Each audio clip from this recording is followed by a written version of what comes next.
It's time for Michigan Sports Talk Morning Show, broadcasting live all across the state of Michigan and Northwest Ohio. This is X's and Bros. Stroud is sacked again.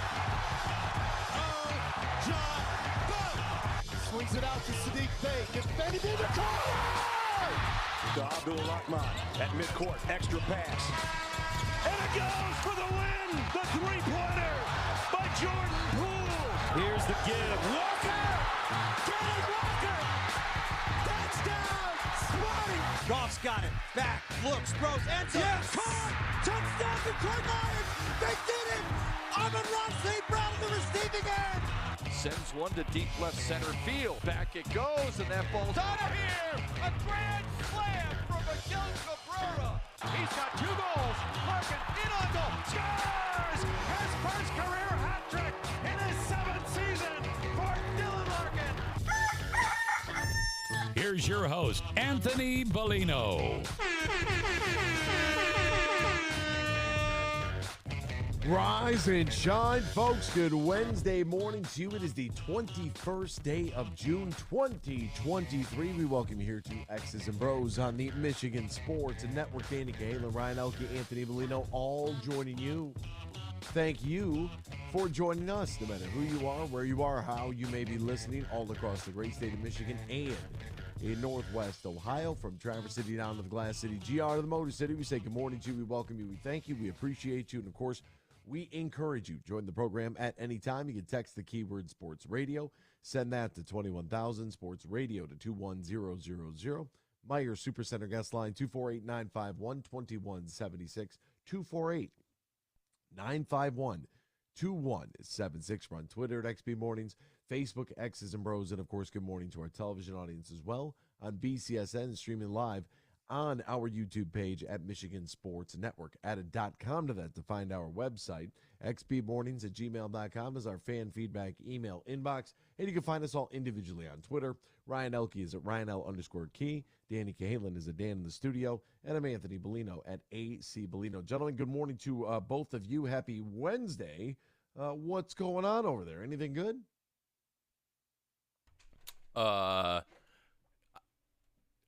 Yeah, the Tigers played in 2 hours and 11 minutes. Yes, they did. And they played in 2 hours and 20 minutes the night before.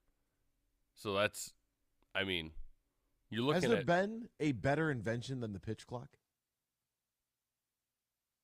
I wanted to, there was no game, there were no games last year over 4 hours. I wanted to say, like, they played 2 games in the span of 1 in the last 2 days, but they didn't have a game over 4 hours last year. 3:59 was their longest last year, but 4:31 they've played 2 games in the last 2 days. Wow, it's beautiful. That is beautiful. I mean, that's what we want, right? We want the games to be fast. We want it, we want them to have action. Like, there's been the run scoring's right about on par. In fact, it's, since 2010, I think I looked it up. 2010, there's only 3 other seasons that are higher in runs per game than in 2023. That's pretty solid with 12 years of data. It's not like the pitch clock's like, oh well, they're only scoring 2 runs a game now. Like, no, I mean, look at the Orioles and Tampa Bay last night. That game was a high-scoring affair. Like, there's plenty of runs scored. There's plenty of action. The games are fast. We're moving right along. There's not as much dead time. Like, I love it. I love it. Even last night's Tigers game. Like, sure, it wasn't some, 12-9 barn burner, but 1-0. I mean, that game was cruising. Oh, and it was entertaining in the fact that it was something to see. The Tigers were just swinging at every first pitch. I think they swung at 11 first pitches. Like, they were just going up and hacking. But when you have a soft-tossing-ish lefty, maybe you should work a count. See if you can get on base and steal one. Instead, they just made a bunch of quick outs, and it went very fast. But I'm not real mad at the first pitch swings though. You're a big guy. You're a proponent of the first pitch hack. Yeah, it doesn't have to be a hack just because it's the first pitch. But if that thing looks like it's coming down the middle, you put your bat on it. It doesn't matter if it's the first pitch or the 12th pitch. If you could put that thing over the wall, blast that sucker. Swing hard. And let it fly. But so many times, so many pitchers, because the batters are just, I'll take on the first pitch. They just throw up these meatballs that are just right down the middle. And it's like, why are we taking that pitch? We'll get into it after the break about my thoughts on the strategy of baseball. Ooh. Just as a whole? Well, no, just because the Tigers, they're just so matchup heavy. Like, they have to have the matchup. And that just doesn't seem like they're so heavy on the analytics. And then if you just do a little of your own research and you say, well, have you looked at this lately? Then you would question the Tigers a little more. Like, Matt Vierling hasn't gotten off the bench in 3 days because he has back pain. But hey, can you go in here and face Aroldis Chapman? That'll give you some What? back pain. What? Sure, he drew a walk. I'll give him credit. That's a dumb decision. That's a dumb baseball decision. Well, and I have an Aroldis Chapman story too. So I'll save that for the other side. But it is interesting that maybe it's because they aren't that they really aren't that good, that they have to dig in and kind of hold the line on these different matchups, because that's the only way they can win. They're not good enough to go out there on the field every single day and play, better than 500 baseball. It's just not going to happen. That's how far away we are. We're battling it out for the AL Central. I mean, you got to really, really look hard at who you are and what that division's doing when you look at other divisions in baseball and where some of these other teams are at. It's not that we're, it's not like the rebuild on top of the rebuild hasn't, yielded some good things. But we're not even close. And until we get healthy and see what we can really do with our actual projected starting staff, I don't know if we'll ever know.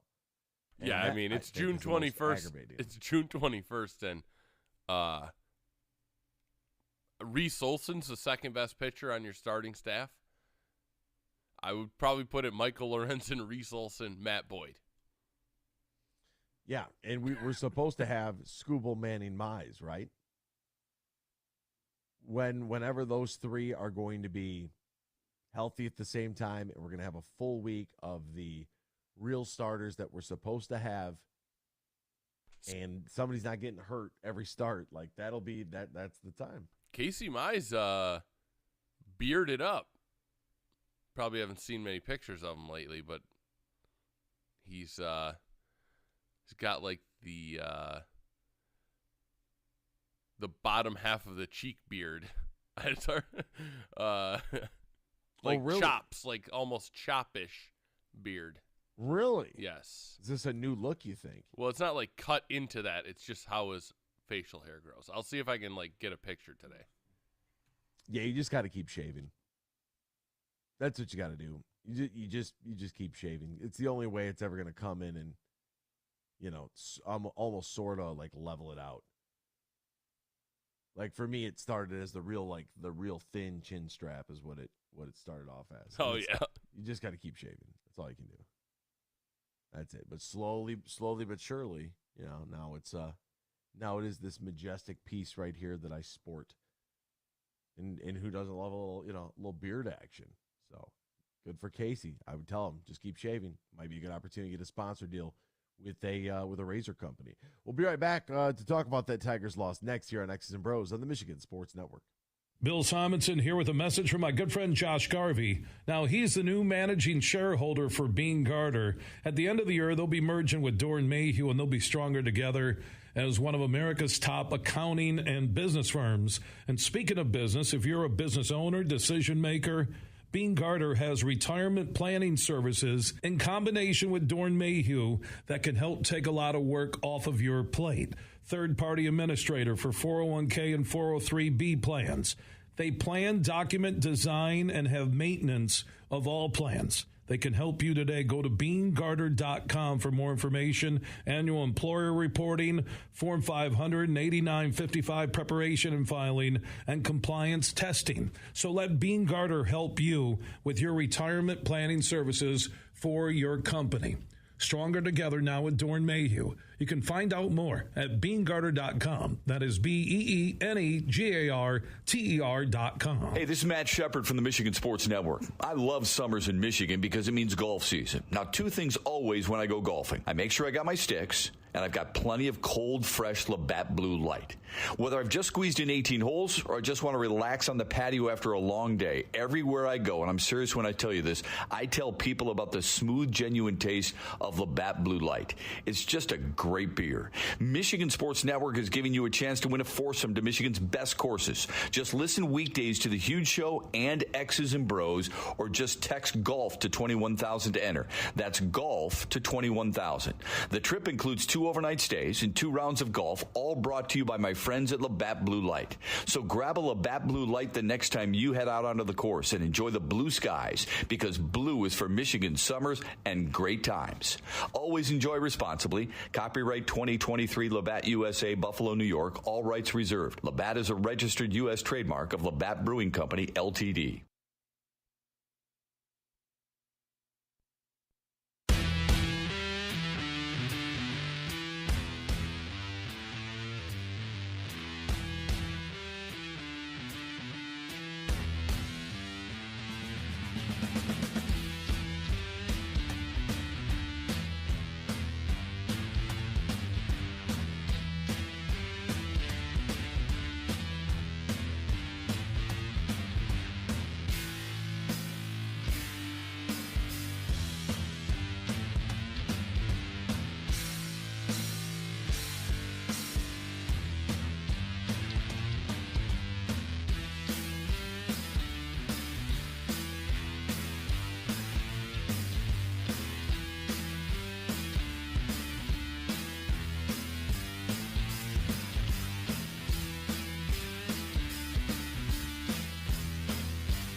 Share your thoughts all morning long on the Meyer Guest Line. Call 248-951-2176. That's 248-951-2176. Now, back to Danny, Ryan, and AB.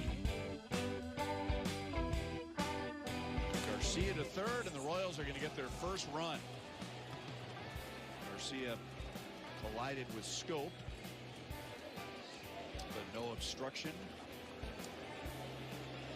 And Matt Beatty gets his second hit and first RBI as a Royal. What's been worse so far this year, the Kansas City broadcast or the Kansas City Royals team? Wow. Man, that's boring. Goodness gracious. Could you have a little excitement, please? Just a little? Is that the Royals broadcast? That was the Royals broadcast. Right? Well, see, their play-by-play guy, he's got to keep it mellow, because their analyst he's a character. I'm literally drawing a blank on his name right now. He sits right next to me, so I feel terrible. My gosh, how am I drawing a blank? But yeah, he's an absolute wild man. Like, he's jumping up and down in the booth and red-faced the entire game. Well, good, because that play-by-play right there, they're going to get their first run. I mean, shoot. Put you right to sleep. Rex Hoodler. Rex Hoodler. That's his name. I was like, how am I drawing a blank on his name? It happens. It's early. Rex Hoodler. Well, not to disparage him too much, because it's a tough gig, especially when your team stinks, but my goodness. Can I get a little bit of energy there? Just a little bit. All right, Tigers last night, they lose 1-0 to the Kansas City Royals. Kind of a sad effort there. By the way, did you see Victor Wembanyama throw out a first pitch in New York? Yeah, I saw somebody said the baseball looked like a marble in his hand. Yeah, he could wrap his entire hand all the way around the ball. He could basically hide it in his hand. Just for, perspective. But Tigers lose 1-0. He did look too athletic swinging that baseball bat, though. I didn't see him swinging. I just saw his first pitch. It was a little wide and a little right. Catcher had to, scramble off to his right side to be able to catch that thing. And it's still amazing to me that people can't throw. It's not that difficult to throw the ball 55 feet. It's incredible. Like, I have seen so many atrocious first pitches in my life working in baseball. I mean, people just can't hit then you get the guy that's like too cool for school, so he wants to come up and throw like a laser like he's trying out. No, mails it into the netting. If I was asked to throw out the first pitch, I would rather just lob it in there. Well, yeah, but I think I would rather do something cooler, like, somebody lob one in there and let Eric Haas just rip one down to me at second. That would be sweet. That'd be terrifying. I'm saying throw one at me. Oh, okay. Somebody's stealing and I get to throw the tag down. Throw knuckleball. So it started off at your head and it just ended up at your ankles. First pitches are the worst. It's the worst thing ever. The ceremonial first innings, especially when you have multiple first pitches when you're lining up 12 people. Yeah, that's the worst. That's the ones I hate, where it's like, hey, here's 7 people associated with this sponsor. I want to throw out the first pitch, and it's like, okay. Well, who was it? Was it the Yankees over the weekend? I can't remember the team that. No, DFA. Was it Boston? Who was it? I believe it was the Braves. Yes, the Braves. They DFA'd somebody, and that guy's dad was supposed to throw out the first pitch on Father's Day. So they had to change the schedule. Yeah, it was on Father's Day. It was Sunday morning. I believe it was Charlie Cupberth. Yep. Was supposed to throw out the first pitch with his dad. Then he was DFA'd.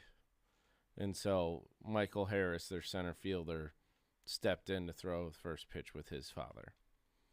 Well, that's good. That's nice. There you go.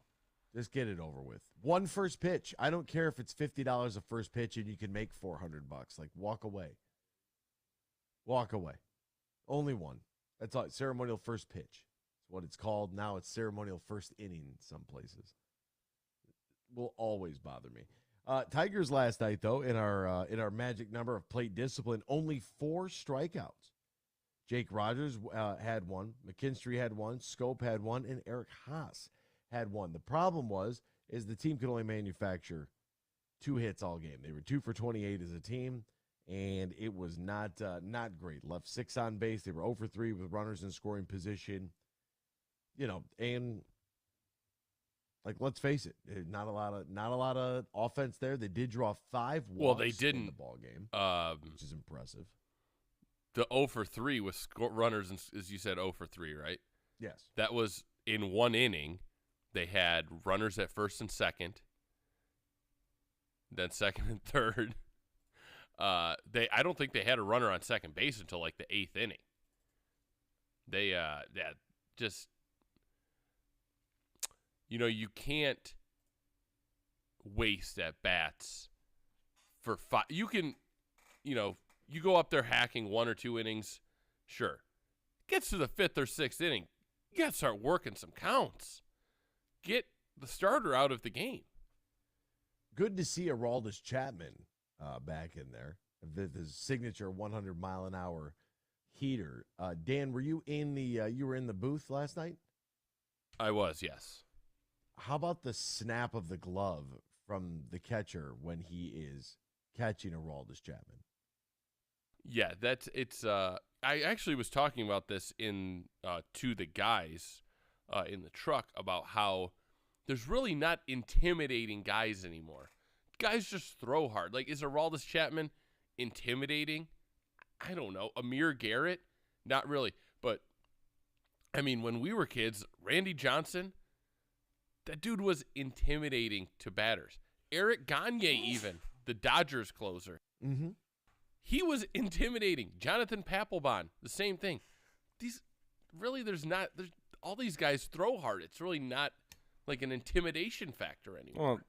Well, Aroldis Chapman was intimidating 10 years ago. Amir Garrett was intimidating for a few years. They're just old now. Yeah. Time flies. Yeah. So now you get new guys coming up throwing 104 miles per hour. Like Joel Zumaya was intimidating until Guitar Hero 2 got released. What a derailment of a career. But Aroldis Chapman, the first one of the first Tigers games I ever worked for him, he came in a relief, and he was warming up. In the snap of the glove, the sound of the catcher's mitt from Aroldis Chapman was something to behold. Like, that in itself was like, holy smokes! Like, how in the world? Yeah, I don't think there's really a guy that has. It's easy for him. Like, it doesn't even seem like he's trying. It just kind of pops out of his hand. He's lucky to even hit the catcher. I mean, let's be honest. The guy had 3 walks in an inning last night. I mean, his control isn't necessarily, he just throws it hard. So, but the Tigers will get Game 3 tonight. Little rubber match. So hopefully they can walk away with a series victory over a putrid Kansas City Royals team. That first pitch is at 1:10. And thank God the games have been early when they start at 6:40 and they only last 2 hours and 11 minutes. Boy, it is a beautiful thing in the game of baseball right now. Also a beautiful thing in the game of golf is Tullymore Golf Resort. Call my friend Matt Golden because he and his team are ready to welcome you this summer to one of the best golfing experiences in the great state of Michigan. Tullymore Golf Resort in Canadian Lakes offers not 1 but 2 championship courses, Tullymore and St. Ives. It's located about an hour north of Grand Rapids, 30 minutes west of Mount Pleasant. Features not only top-of-the-line golf, but also top-of-the-line accommodations and the perfect space for your wedding event, reception, or group outing. Visit TullymoreGolf.com, TullymoreGolf.com, or call 1-800-972-4837. That's 1-800-972-4837. Book your stay and play at Tullymore. Today, we'll step aside. We'll continue a little bit of the MLB conversation and some college football as well with John Wagner on the other side of the break. This is X's and Bros on the Michigan Sports Network. Hey, Meyer. Take me out to the ball game. Take me out with the crowd. Let's root for the home team. This week, shop Meyer for 30% off Tigers apparel. Exclusions apply. Meyer, your proud hometown partner of the Detroit Tigers. Now that's a winning team. For it's 1, 2, 3 strikes, you're out at the old ball game. The Michigan Association of Chiefs of Police wants you to know that June is Gun Violence Awareness Month. Why do we need to recognize gun violence? Because we can stop it before it happens. Many people contemplating an act of gun violence display significant or sudden changes in their behavior. If you know what to look for, you can be the difference. Search 10 critical warning signs of violence or contact your local police department to learn more. From planting a simple seed to managing a global food supply, growing, processing, and distributing food is the backbone of America. You deal with food safety and labor issues, cost control, and not to mention Mother Nature. But do you have time to explore research development and biotechnical tax credits? Properly administer payroll for temporary employees. Ensure that you're operating at your most profitable? That's where we come in. We're Bean Garter. And while your business is America's food supply, our business is helping you run your business better. We'll assist with tax credits, assess your processes and controls, and so much more. And while we may not be able to help you plant your crops, we can help you realize a rich financial harvest. From the family farm to worldwide distribution of all the things you grow, grow your business better. Experience service, expertise, and simplicity at Bean Garter. Find us online, beangarter.com. Bean Garter.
Welcome back here to X's and Bros on the Michigan Sports Network. Danny Cahala, Ryan Elke, Anthony Bellino, all joining you. Join us now, as he does on a Wednesday morning.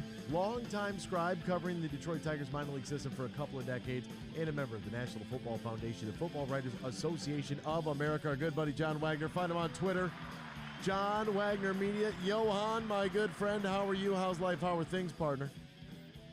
Anthony, we here in Minnesota are in our 2 weeks of summer, so we are it's smoking hot and we are loving it. There's no snow on the ground, so it is considered a major victory. How are you doing this morning? Oh, life is good. No real actual complaints about anything that really makes a difference. So yeah, no, we are good. We're all about perspective here on this program, John. That's what we're about. And I couldn't help but think yesterday as I was rushing to get home to try to watch the Tigers fall 1-0 to the Kansas City Royals. The game's first pitch was at 6:40. The total game time was 2:11. Somebody find me a better invention than the pitch clock, and I'll hang up and listen to why anything else is better than the pitch clock. These games are moving at a rapid pace. They're short, they're quick, they're action-packed. Like, I mean, this is a brilliant move. Wait, Anthony, whoa. Yeah. Short, obviously. Quick, clearly. Action-packed? It was 1-0, my friend. Well, that's an individual game. Action-packed? Yeah, it was. Hey, look, no. Go to the plate. No. You don't get a hit. That's not my fault. Well, that's not action, though, dude. Grounding out to second base, striking out quickly. That ain't action. Baseball has inherently a lot of inaction. There's time between pitches. There are times between batters. Heck, there's time between half innings. People who say they want to limit the inaction, I get it. But it's inherent in the game. And listen, I'll totally every card on the table, Anthony. I did not get a chance to watch Tuesday's game. I listened to the 8th and 9th inning on the radio as I drove home. So I literally, as we talked, I did not see a single pitch. I'm actually going to watch it later this morning. So I have no idea. But you can't tell me that a 1-0 game was, quote unquote, to use your phrase, action-packed. Ground outs to second, lazy fly balls to center, one hoppers back to the mound, strikeout. That's not action. My point is, yeah, are they playing it quicker? Sure. Is it snappier? Is it more attention grabbing? I guess you don't have as much time to snooze. But listen, there's still only a finite amount of action. And a 1-0 game, it doesn't give you action. Now, you know what, though, Anthony, as I said that, can I also say that 1-0 games can be interesting if you like watching pitchers, if you like watching them duel. I almost said drool. Yes, you're right, I did. It's early. Don't worry. You can drool all over yourself as much as you want. Hey, I drool as pitchers duel. I like to watch pitchers who are successful at getting guys out. Again, full disclosure, didn't watch the game. I'm interested to see if it's because two guys threw well or two teams hit very, what's the word I want here? Poorly. Let's use that word. Poorly. Is it because the teams hit poorly or because the team's starters and pitchers threw well? That's interesting to me. But don't tell me that this is action-packed and full of excitement just because it went faster. Well, I'll have you and as I mentioned, general broad sort of statement, not necessarily that individual game, although I am very happy with the Tigers' holy statistic of plate discipline. Only 4 strikeouts for the team. They drew 5 walks and only had 4 Ks. It's not very often that the Tigers are drawing more walks than striking out in a game, so I will give them some credit there. But what I do find is very interesting is that right now, in the year of our Lord 2023, they are averaging 4.56 runs per game across Major League Baseball right now, which actually has only been topped, I think, 3 other times since 2010. That's a pretty good number. That, to me, like, hey, the offense is still right about on par. Batting average across the league's 248. Like, you should be feeling pretty good. That's a little bit of an uptick over the last handful of years, 3 or 4 years. So I feel like we're in pretty good shape when I say action-packed.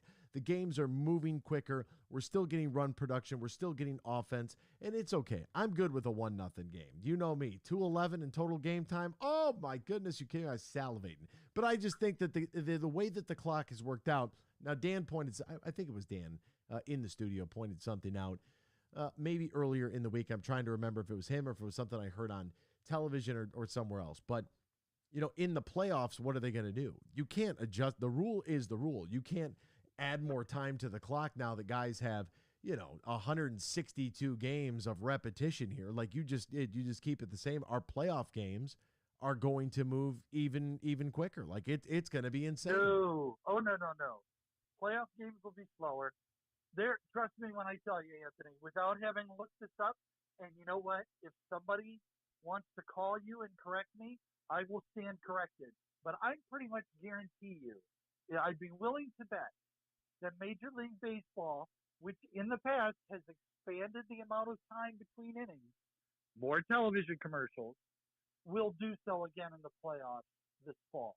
I'd be willing to bet just about anything. Probably bet money that I didn't have, that the games will go slower because if for no other reason, that there will be more time in between half innings to sell more ads. Be willing to bet. Well, I can't argue that. That's a pretty good point. The TV timeouts might. I've seen the sports world right now. I mean, we are just salivating over the stuff, and I get it. Like you got to pay the bills, and rights fees are going up, and salaries are going up, and the cost of a loaf of bread is going up. Like I get it, everything's going up, but my goodness, I mean, just let's keep it moving. The Tigers did show a little sign of life. They had a very good weekend against a team you are very, very familiar with, the team at the top of the standings recently, John, and I found it fun that they won 3 out of 4 against the Twinkies, and that's a good time. And after the loss last night, they're only 4.5 games back of first place, which to me is astounding considering they went on that, 9-game slide not too long ago. So it feels like there are certain weeks where an asteroid has hit the earth, blow it all up. And then there are other weeks where it's like, holy mackerel. Like, look what's going on in Cincinnati. Why not us? Well, yeah. And especially even more so with Detroit, because I have a feeling at some point a team in the National League Central, hint, Milwaukee Brewers, are going to figure it out and pull away from everybody else. I just think they're better. The Twins are in first place. They're the only team really, honestly, close to 500. But I don't get a sense that they're a great team. In fact, those who follow me on Twitter, John Wagner Media, thank you for the shameless plug, know that I was pretty hot at the Twins broadcasters. Because in Minnesota, I have to watch the Twins broadcast whenever they play. So I watch the Twins broadcast of the Tigers game. I had no control over it. That's what I did. And I happened to watch Thursday, the night of the opener. And the Twins broadcast, and let's fully disclose here, the Twins had been playing well coming into the Tigers series. They had, I want to say they had won 6 of 7 or 5 of 7. They were on a good roll, okay? And the Tigers obviously had backslid pretty ferociously and were playing very poorly. And the Twins announcers and broadcast dudes and talking heads were saying, wow, this was a team where you really got to make hay. In fact, you got to not be too complacent. You got to go out and do the job and make your own juice and blah, blah, blah. And I'm like, dude, you are not an announcer for the Tampa Bay Rays. You are not an announcer for the Texas Rangers. You are not an announcer for one of baseball's elite teams. You're watching the Twins. Hey, I watched the Twins. That's a 500 team, dude. And to say that you want to worry about complacency because the Twins are so much better than Detroit. It's like, you've not been watching this team this season, my friend. You are hallucinatory, and the 3 games in 4 days prove just how hallucinatory they were. Man, and you know what? Yeah, so the AL Central, piggybacking off of that, AL Central is a dumpster fire, for lack of a better way to put it. The NL Central is kind of fun, with the Reds being maybe that feel-good story. The Braves and Marlins just getting after each other. Both teams already over 40 wins. You feel good about the competitive nature of that division. Obviously, in the West, the Diamondbacks have been like the eye-opener. Oh, my goodness, they're doing all of this. You know, they lead the division with a payroll that's way less than the Padres, who continue to underwhelm. The Dodgers, who are only 6 games over 500, and then the San Francisco Giants, who are 8 games over 500. So there's some pretty competitive divisions, but still, it is the NL East. Oh my goodness, everybody's over 500. It's an absolute party. At 38-35, you know, the Boston Red Sox last night going into their matchup, they're 38-35, right? I mean, that's first place in the AL Central, and they are 12 games back of the Rays. I mean, it's incredible. And in last place in the American League East. They would lead the American League Central. They're 5th of 5 in the American League East. Just to put a fine point on how good that division is. And trust me, it's good all the way around. And how poor. I wish there were a kinder way to say it about the American League Central. There's not. It's just a poor division. I saw something else on the because I know we were going to do a college football. We got in a heated debate, and then Nick Saban said something I wanted to relay to you and get your thoughts on. But I saw something from a friend of mine who does radio in Cleveland where they were talking about Shohei Ohtani.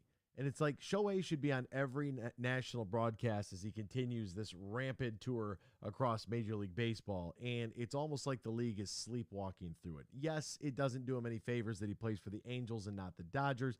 But still, I mean, the Angels aren't having a bad year. They're 8 games over 500. They're chasing the Texas Rangers out west right now, 5 games back. But it feels like we should see more Shohei on the television, especially anytime they play anybody in the Eastern or Central time zone. It's harder than it seems. Yes, he would draw a number, though. I guess. I want to you need to backtrack a little, because in a game where he is not pitching, you're only going to see him 4 times in the game. You know that, right? I mean, he's DHing, so he's not in the field. You're going to see he's going to make like 4 cameos in a movie. He would barely get a scroll credit if he were in a movie on a day he DHs. Not saying those 4 at-bats wouldn't be must-see, but they're 4 at-bats out of, however many, 60, 70 in a game. So on a day he's pitching and DHing, sign me up for that. Anybody who would argue with your premise there is nuts. They're crazy.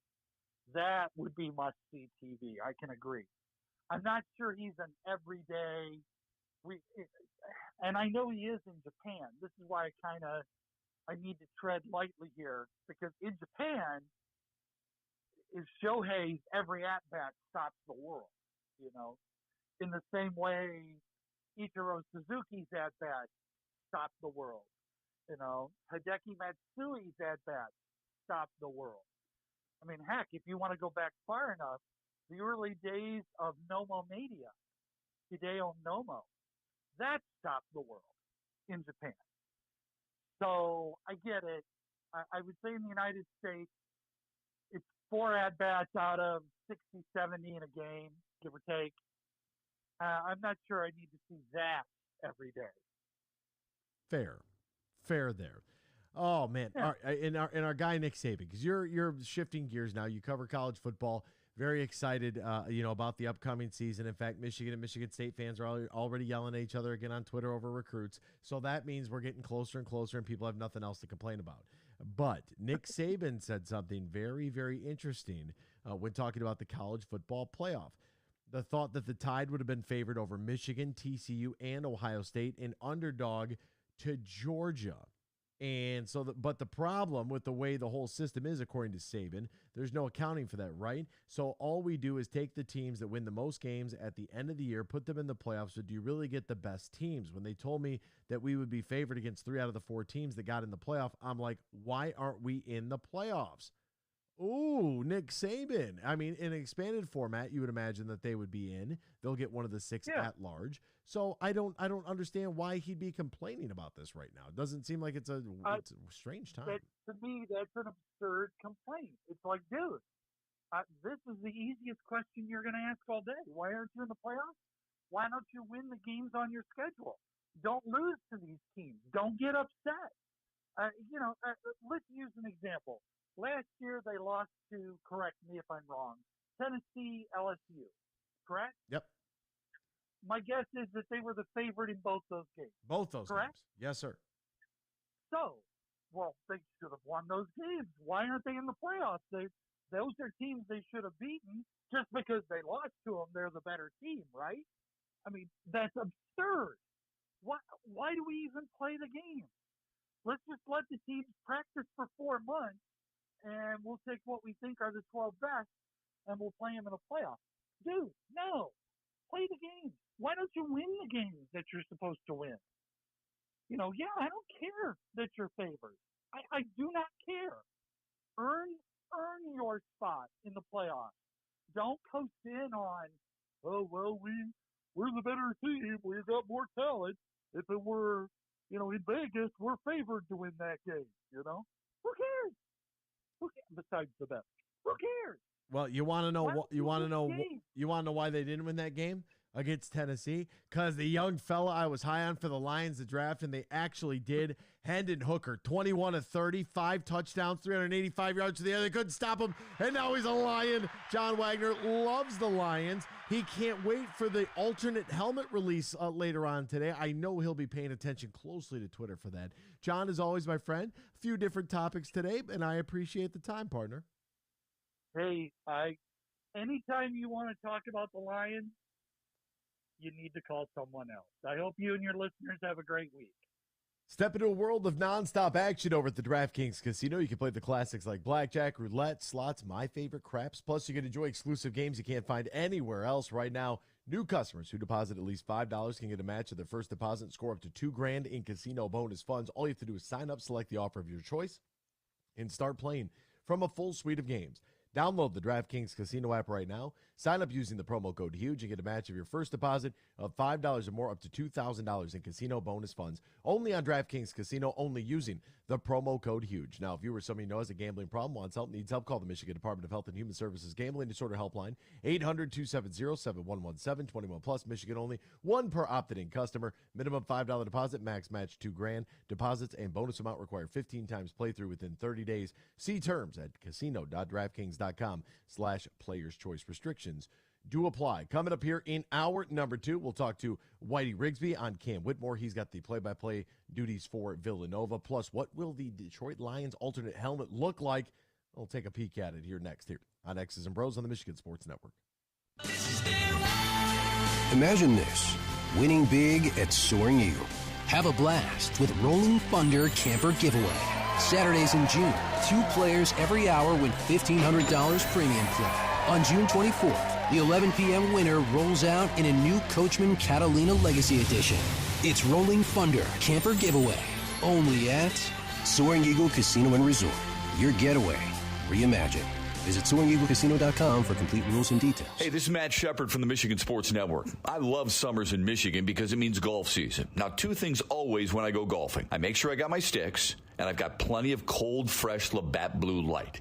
Whether I've just squeezed in 18 holes or I just want to relax on the patio after a long day, everywhere I go, and I'm serious when I tell you this, I tell people about the smooth, genuine taste of Labatt Blue Light. It's just a great beer. Michigan Sports Network is giving you a chance to win a foursome to Michigan's best courses. Just listen weekdays to The Huge Show and X's and Bros, or just text GOLF to 21,000 to enter. That's GOLF to 21,000. The trip includes 2 2 overnight stays, and 2 rounds of golf, all brought to you by my friends at Labatt Blue Light. So grab a Labatt Blue Light the next time you head out onto the course and enjoy the blue skies, because blue is for Michigan summers and great times.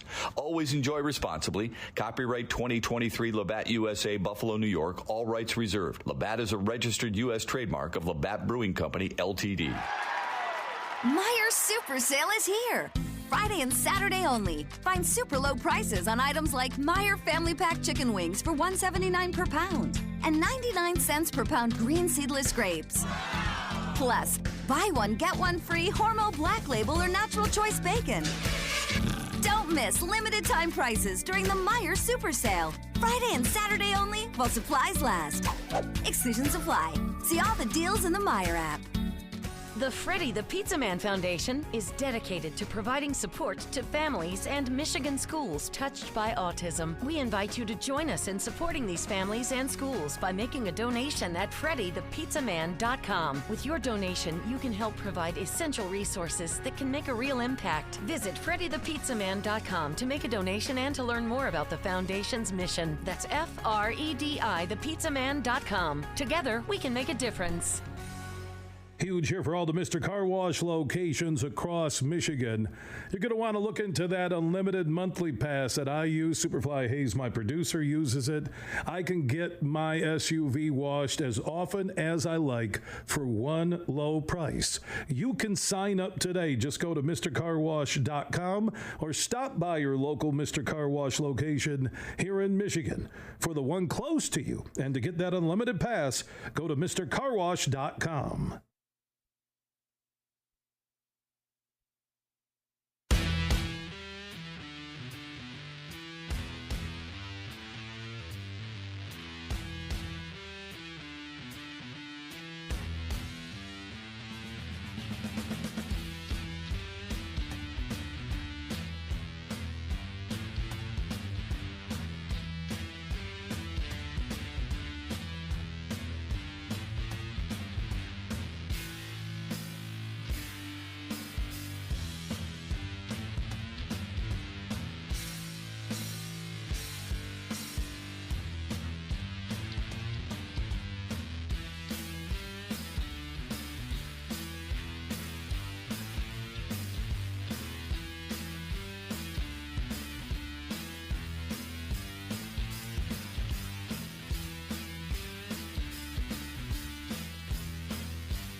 tell you.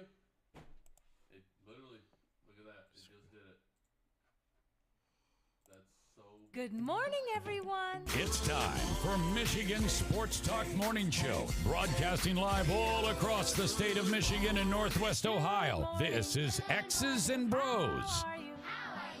Good morning.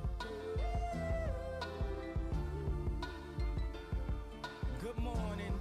Good morning. Good morning. Good morning. Good morning. It's a good morning. Wake up to a brand new day. Hello.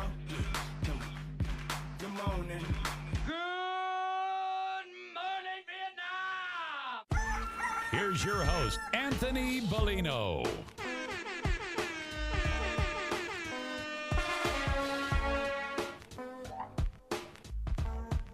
Rise and shine, folks. Welcome back here on this Wednesday, the 21st day of June 2023. We welcome you here to X's and Bros on the Michigan Sports and Network. Danny Cahill, Ryan Elke, Anthony Bellino, all joining you. Thank you for joining us, no matter who you are, where you are, how you may be listening, all across the great state of Michigan and in Northwest Ohio, from Traverse City down to the Glass City, GR to the Motor City. We say good morning to you. We welcome you. We thank you. We appreciate you. And, of course, we encourage you. Join the program at any time. You can text the keyword sports radio, send that to 21,000. Call us on the Meyer Supercenter guest line, 248-951-2176, 248-951-2176. We're on Twitter at XB Mornings, Facebook, X's and Bros, and, of course, good morning to our television audience as well. BCSN and streaming live on our YouTube page at Michigan Sports Network. Add a .com to that to find our website. xbmornings@gmail.com is our fan feedback email inbox, and you can find us all individually on Twitter. Danny Cahill is at Dan in the studio. Ryan Elke is at RyanL_Key, and I'm Anthony Bellino at AC Bellino. Got a text here. Good idea. Actually, MLB should break into every game, once a game, to show one of his at-bats. This must be in regards to Shohei. Show this guy to the MLB world every day. Grow the game. Also, when will MLB talk about a woman GM has an MLB team in first place? In my opinion, these two stories every day would help grow the game. But hey, what do I know? That comes from Freddie. Would you like to see cut-in coverage of Shohei Ohtani? No. I mean, I love Shohei Ohtani. The games move fast enough where, I mean, it would be impossible to do that. I mean, his at-bat could last 3 seconds, and then we're in commercial break. And that's it. Then it's over with. Well, it's interesting. If they were to go that route to see, okay, like, you know, is it worth popping in a little picture-in-picture? But I think there's got to be more of a story there. You know what I mean? There's got to be more. Yeah, it's like, you know, Bonds is chasing 70, that type of stuff. Some sort of milestone marker. Also, what MLB team is in first place that has a female GM?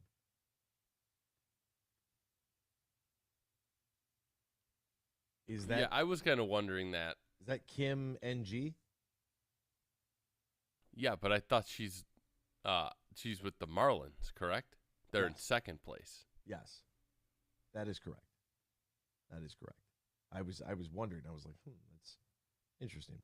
I got a feeling we're into a little bit. I don't know. Maybe the Thompson twins, one of them, will come out and surprise us.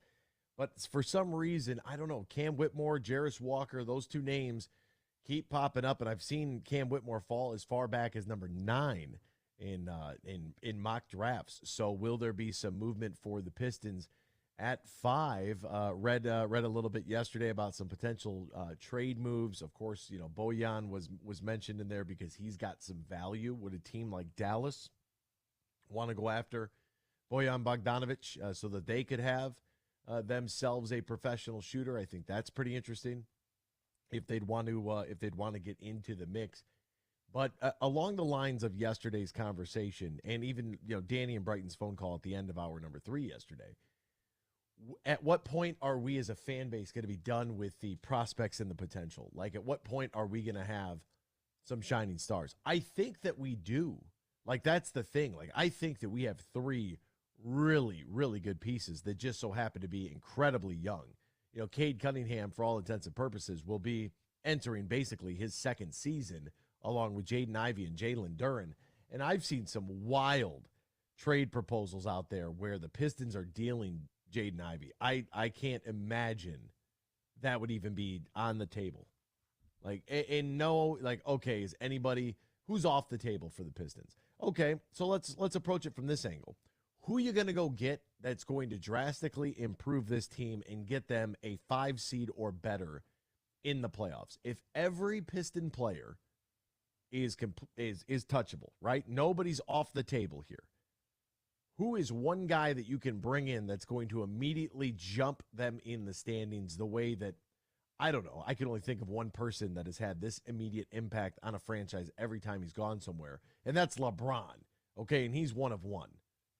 So I'm not really sure who this magical player is right now that you'd be willing to trade for, that another team is going to deal. That's the other thing in fantasy sports, right? When you play in let's say you have a PlayStation or an Xbox, and you pop in Madden, there's a setting, right, in Madden or an NBA 2K or MLB The Show or whatever sports game you might be playing, FIFA. There's a setting, and that setting is how you can allow the computer to regulate trades. Do you give the CPU, do you give the computer trade veto or not? Because I feel like a lot of people that follow sports live in a world where that element is off. Like, oh, they'd for sure take this. Who are you going to get that's going to drastically change this team? Who's it going to be? Anybody know? Anybody have a guess? Anybody have a thought? You're not going to go get Jimmy Butler. You're not going to get Jason Tatum. You're not going to get Luka. You're not getting Nikola Jokic. Like, who are you getting? Well, we're hoping one of our guys turns into a top 20 player. Yes. That's what we're hoping. Two out of the 3 that we have on the team currently would be nice, as in Ivy, Duren, or Cade. You know, if we can get 2 out of the 3 as like a Lowry DeRozan, like we hit the lottery type, like that would be great. That would be incredible. What do you like? Are you kidding me? Like, that would be nuts. I am very interested in how these 3 are going to play together. Like, I'm interested in seeing that. I want to see if does Cade Cunningham become a taller version of, let's say, I'll throw this name out here because he's been out there for a while in the headlines this week at least. Chris Paul. What if Cade Cunningham becomes that kind of point guard? Where he gets to his spots, he runs the offense, he commands the team, leader of the bunch. Jaden Ivey is your high-flying, super athletic 2-guard that is Russell Westbrook athleticism, but with an exponentially better shot. And Jalen Duren turns into be your big man in the middle. We know he's athletic. We know he can bang on the inside. He's not afraid to rebound. He doesn't need the basketball. He's not a drama queen. Like, I feel like those 3 are perfect, in my opinion, from what I've seen. And you know how I'm not super high on Cade Cunningham. Like, I think that Cade could be a really good player in this league, but he doesn't have that top-end athleticism that we see almost as a norm in the NBA. But who's to say that those 3 aren't our big 3? But they're just, 20 years old? So what did you expect to happen when they're going to play in a grown man's league? It's like the first time you sign up for the men's league and you're still in high school, right? You're not getting those calls. They don't care about you. They got all the experience in the world. What do you got? You're brand new. You're new to the game. You just showed up. You just got here. You got a little nerves. That's what you got. So, no, I don't think that everybody on this team is untouchable. And no, fantasy draft GM guys, I don't think that other teams are willing to part with their stars. We'll be back. Lions trivia plus the helmet next. X's and Bros, Michigan Sports Network. Have you ever played golf at Tullymore, St. Ives? Have you experienced a stay-and-play package in Canadian Lakes, Michigan, less than an hour north of Grand Rapids? Well, here's what you need to do if you want to take advantage of great deals right now. Go to TullymoreGolf.com. That's TullymoreGolf.com, and you'll see the link for packages, accommodations, dining, meetings, weddings, events, and so much more, and especially golf on the 18-hole layout at Tullymore and the 18 holes at St. Ives. And they can accommodate any group, whether it's 2 people getting together or 200 looking for a weekend or an overnight celebration. That includes a little business, golf, great food, and beverages.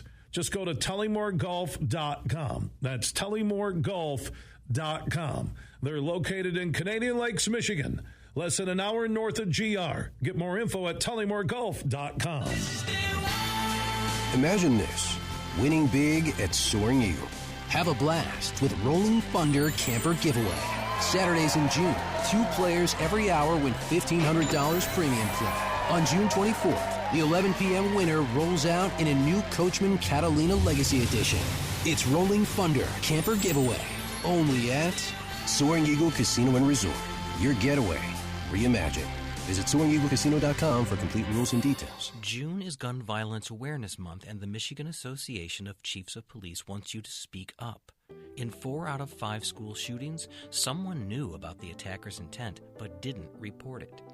If you suspect someone you know may be about to hurt themselves or others, speak up. You can report it safely and anonymously through OK to Say, or contact your local police department and share what you know. Whatever you do, don't keep it to yourself.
Share your thoughts all morning long on the Meyer Guest Line.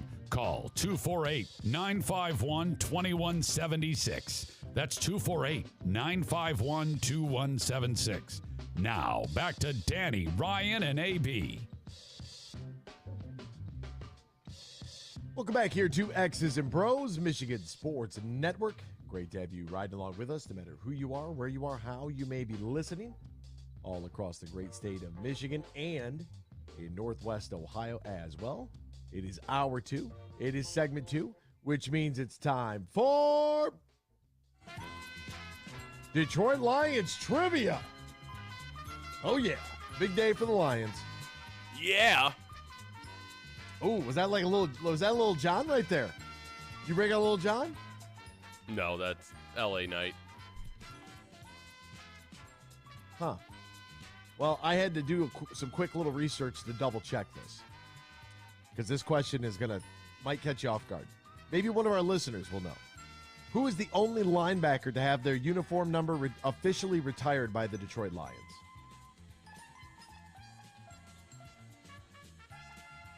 Can you repeat that? Who is the only linebacker to have his uniform number officially retired by the Detroit Lions?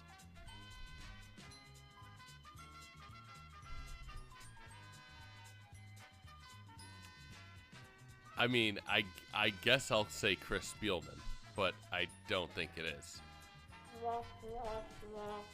I have another guess. I don't know if he is technically a linebacker. I'll say Dick LeBeau. Yeah. I thought Spielman as well. That's why I went to double check real quick. Is it Boss Bailey? The correct answer, dude, what a great name though. Correct answer, Joe Schmidt. No. Who played for the club from 1953 until 1965. And he wore number 56. Lions' all-time retired numbers: Dutch Clark's number 7. Barry Sanders' number 20, also worn by Lem Barney and Billy Sims. Bobby Lane's 22. Joe Schmidt's 56. Doak Walker's 37. And Chuck Hughes' 85, even though that was worn by Eric Ebron recently. So, interesting. All right, today is the big day, folks. Today is the day that the Detroit Lions are going to release their alternate helmet. Now, this is something that has gone around in college for years, and the NFL used some crazy excuse like, oh, the helmets need to be broken in before you could. It's like, what? Colleges have like 4, 5, 6 different alternate helmets, which I would be okay if you came out with more than one, to be honest with you. I would absolutely be okay.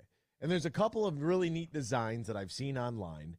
I did have the tweet where I just randomly picked 4 just to see what people thought. There's one with the current, I think it was like the 09 Lion, the bigger one with the black outline. But that thing was like superimposed on the side of the helmet. It's huge. With the traditional blue that I really liked conceptually out there on the internet. There's been a couple where the bottom third or bottom quarter around the back of the helmet into the lower face mask has been either in the Honolulu blue with the top being silver, or with that lower quarter, lower third being in silver and the top being, vice versa. There's been a metallic blue, which has been, it's okay. That's okay. There's more of a traditional mix where they took the current helmet and all they did was invert the colors. So the actual helmet was blue instead of the silver. And the lion remained blue, but with the silver and white outline that I really liked. That Honolulu blue that has changed a little bit in recent years, that has been more of a brighter blue that I'm a really big fan of. I like that blue a lot. I think the white jersey blue pant is an incredible combo for this team. Going with one of those sort of mixes of that really bright Honolulu blue on the helmet with the lion, I think would be really cool. I think it'd look great with the all blues. I think it'd look great with the all whites. And I think it'd look great with the blue and white mix. I think that's a lights out no-brainer. I don't know how people would feel about that kind of but it's an alternate helmet. So it's only going to be worn, once, maybe twice this season. It's not like it's going to be, something outrageous that you're going to see all the time. If you had a couple of helmets, that would be cool too. Just saying, give you some options out there. I've seen some really drastically ugly designs, but even on the most ugly designs, for me, at least it's something a little bit different, right? It's just a little bit more out there, a little bit more forward thinking. And I think that as some other teams are using their alternate helmet to take a trip back in time, the Buccaneers are going to bring out their creamsicles this year. I think that's going to be, that helmet is the white with the orange bucko on it. I think that's great. The Philadelphia Eagles with the front-facing wings that are on it, I think that's great. Jacksonville did the two-tone a few years ago, and a lot of people really, some people loved it, some people hated it. It was different, but the NFL helmet, like I've seen the Jacksonville one where they just used the Jaguar, like it was a gold base with that black kind of lower third fading up into the gold, but instead of a logo, they just used like Jaguar print on it. I thought that was actually kind of cool. It just because it's different, right? It's a little bit more of that forward thinking. I don't need anything crazy done to the lion itself. Like I like our current lion a lot. I think it looks a lot more lion-esque, if you will. Like the detail of it is nice.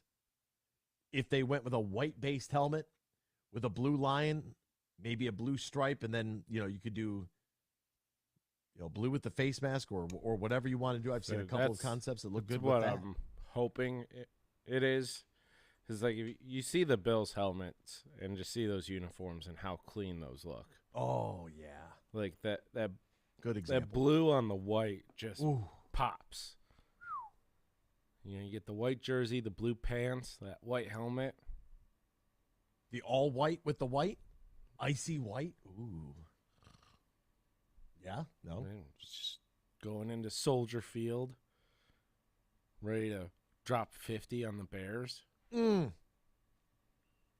I like that a lot. And I wasn't sure. A lot of people like I've seen a couple concepts where they've done some jersey remixes with Jared Goff in the early 90s jersey, right? And it looks kind of cool. It does, and I know that there's a lot of traditionalists out there right now that probably hate this conversation. Like, they don't want anything done to anybody's jersey anywhere. I like the all-maize Michigan uniform. I like the all-white. And, well, the all-blue. The one thing with Michigan's uniform is that the helmet doesn't change, so in their alternate jerseys aren't anything crazy outside of those Bumblebee ones that were just god-awful a few years ago. Oh, the one with the stripes on the sleeve, Adidas? Yes. Oh, those were terrible. But anything else, awful. like, you can watch the game and just be like, oh, this is a Michigan game. Like, and if the Lions went with the white helmet, it wouldn't look bad. If they went with their, the jerseys in the 90s, it would still look good because you can easily tell who it is. It's not like the NBA where it's Celtics Heat, Game 7, and Celtics are in a black jersey and the Heat are in their red jersey. Or the Padres. Have you seen the Padres rainbow jersey? The creamsicle one or whatever? No, the one that's got all the, the San Diegos, it's like all different colors. Yeah. It looks ridiculous. Yeah, people are like, we love these. I was like, I don't, because it's nowhere near your color scheme. What the Red Sox wore the other night against the Yankees? Those are their Boston Marathon jerseys. Right. I understand, City yeah, Edition. I don't like them either. Terrible. They're awful. They're the Boston Red Sox. There's certain things you don't screw with. And I get if Lions fans, I don't know how a Lions fan looks at us in all white or with the blue pant and the white jersey and says, I don't like that. They look great. The all blue pant, blue jersey, that should be our color rush right there. I don't know. I'm hoping that we're in for a great surprise later on this afternoon. We'll step aside. Whitey Rigsby. On the other side, we're going to talk and preview one of the potential prospects the Pistons might land. Cam Whitmore next here on X's and Bros on the Michigan Sports Network. Bill Simonson here with a message from my good friend Josh Garvey. Now, he's the new managing shareholder for Bean Garter. At the end of the year, they'll be merging with Doran Mayhew, and they'll be stronger together as one of America's top accounting and business firms. And speaking of business, if you're a business owner, decision maker, Bean Garter has retirement planning services in combination with Doran Mayhew that can help take a lot of work off of your plate. Third-party administrator for 401k and 403b plans. They plan, document, design, and have maintenance of all plans. They can help you today. Go to BeanGarter.com for more information. Annual employer reporting, Form 500 and 8955 preparation and filing, and compliance testing. So let Bean Garter help you with your retirement planning services for your company. Stronger together now with Doran Mayhew. You can find out more at BeanGarter.com. That is BeanGarter.com. They say consistency is the key to success. They weren't wrong. So how about grabbing a beer that's consistently smooth, consistently refreshing, and consistently light? You might just find that the road to success can be pretty enjoyable. Michelob Ultra, the perfect balance of taste and refreshment, and only 2.6 carbs and 95 calories. It's only worth it if you enjoy it. Enjoy responsibly. Anheuser-Busch Michelob Ultra Light Beer, St. Louis, Missouri. The Freddie the Pizza Man Foundation is dedicated to providing support to families and Michigan schools touched by autism. We invite you to join us in supporting these families and schools by making a donation at FreddieThePizzaMan.com. With your donation, you can help provide essential resources that can make a real impact. Visit FreddieThePizzaMan.com to make a donation and to learn more about the foundation's mission. That's FREDI, thepizzaman.com. Together, we can make a difference.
This is X's and Bros on the Michigan Sports Network.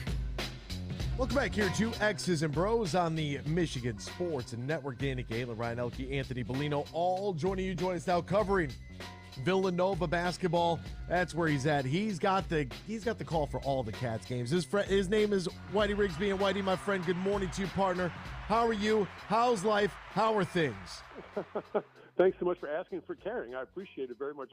All good here on the East Coast, and it's an exciting time of year, I know, for the pro basketball fans. And college basketball has changed so much, it seems, in the last year or two with the transfer portal and NIL. It changes my life a little bit in the wintertime, but you can keep on just moseying along. You know what? I'm trying my hardest, but with the way these rosters are changing day to day, it's like, okay, college basketball was a lot different, right? Back in the day, you'd have guys, there 2, 3, 4 years. And, Whitey, I feel like there's almost kind of like a stigma around college basketball players that those guys that stay for 2+ years, like it's almost like frowned upon. And I can't seem to figure that out.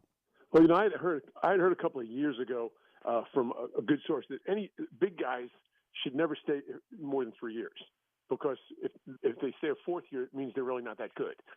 So I think that's nonsense too.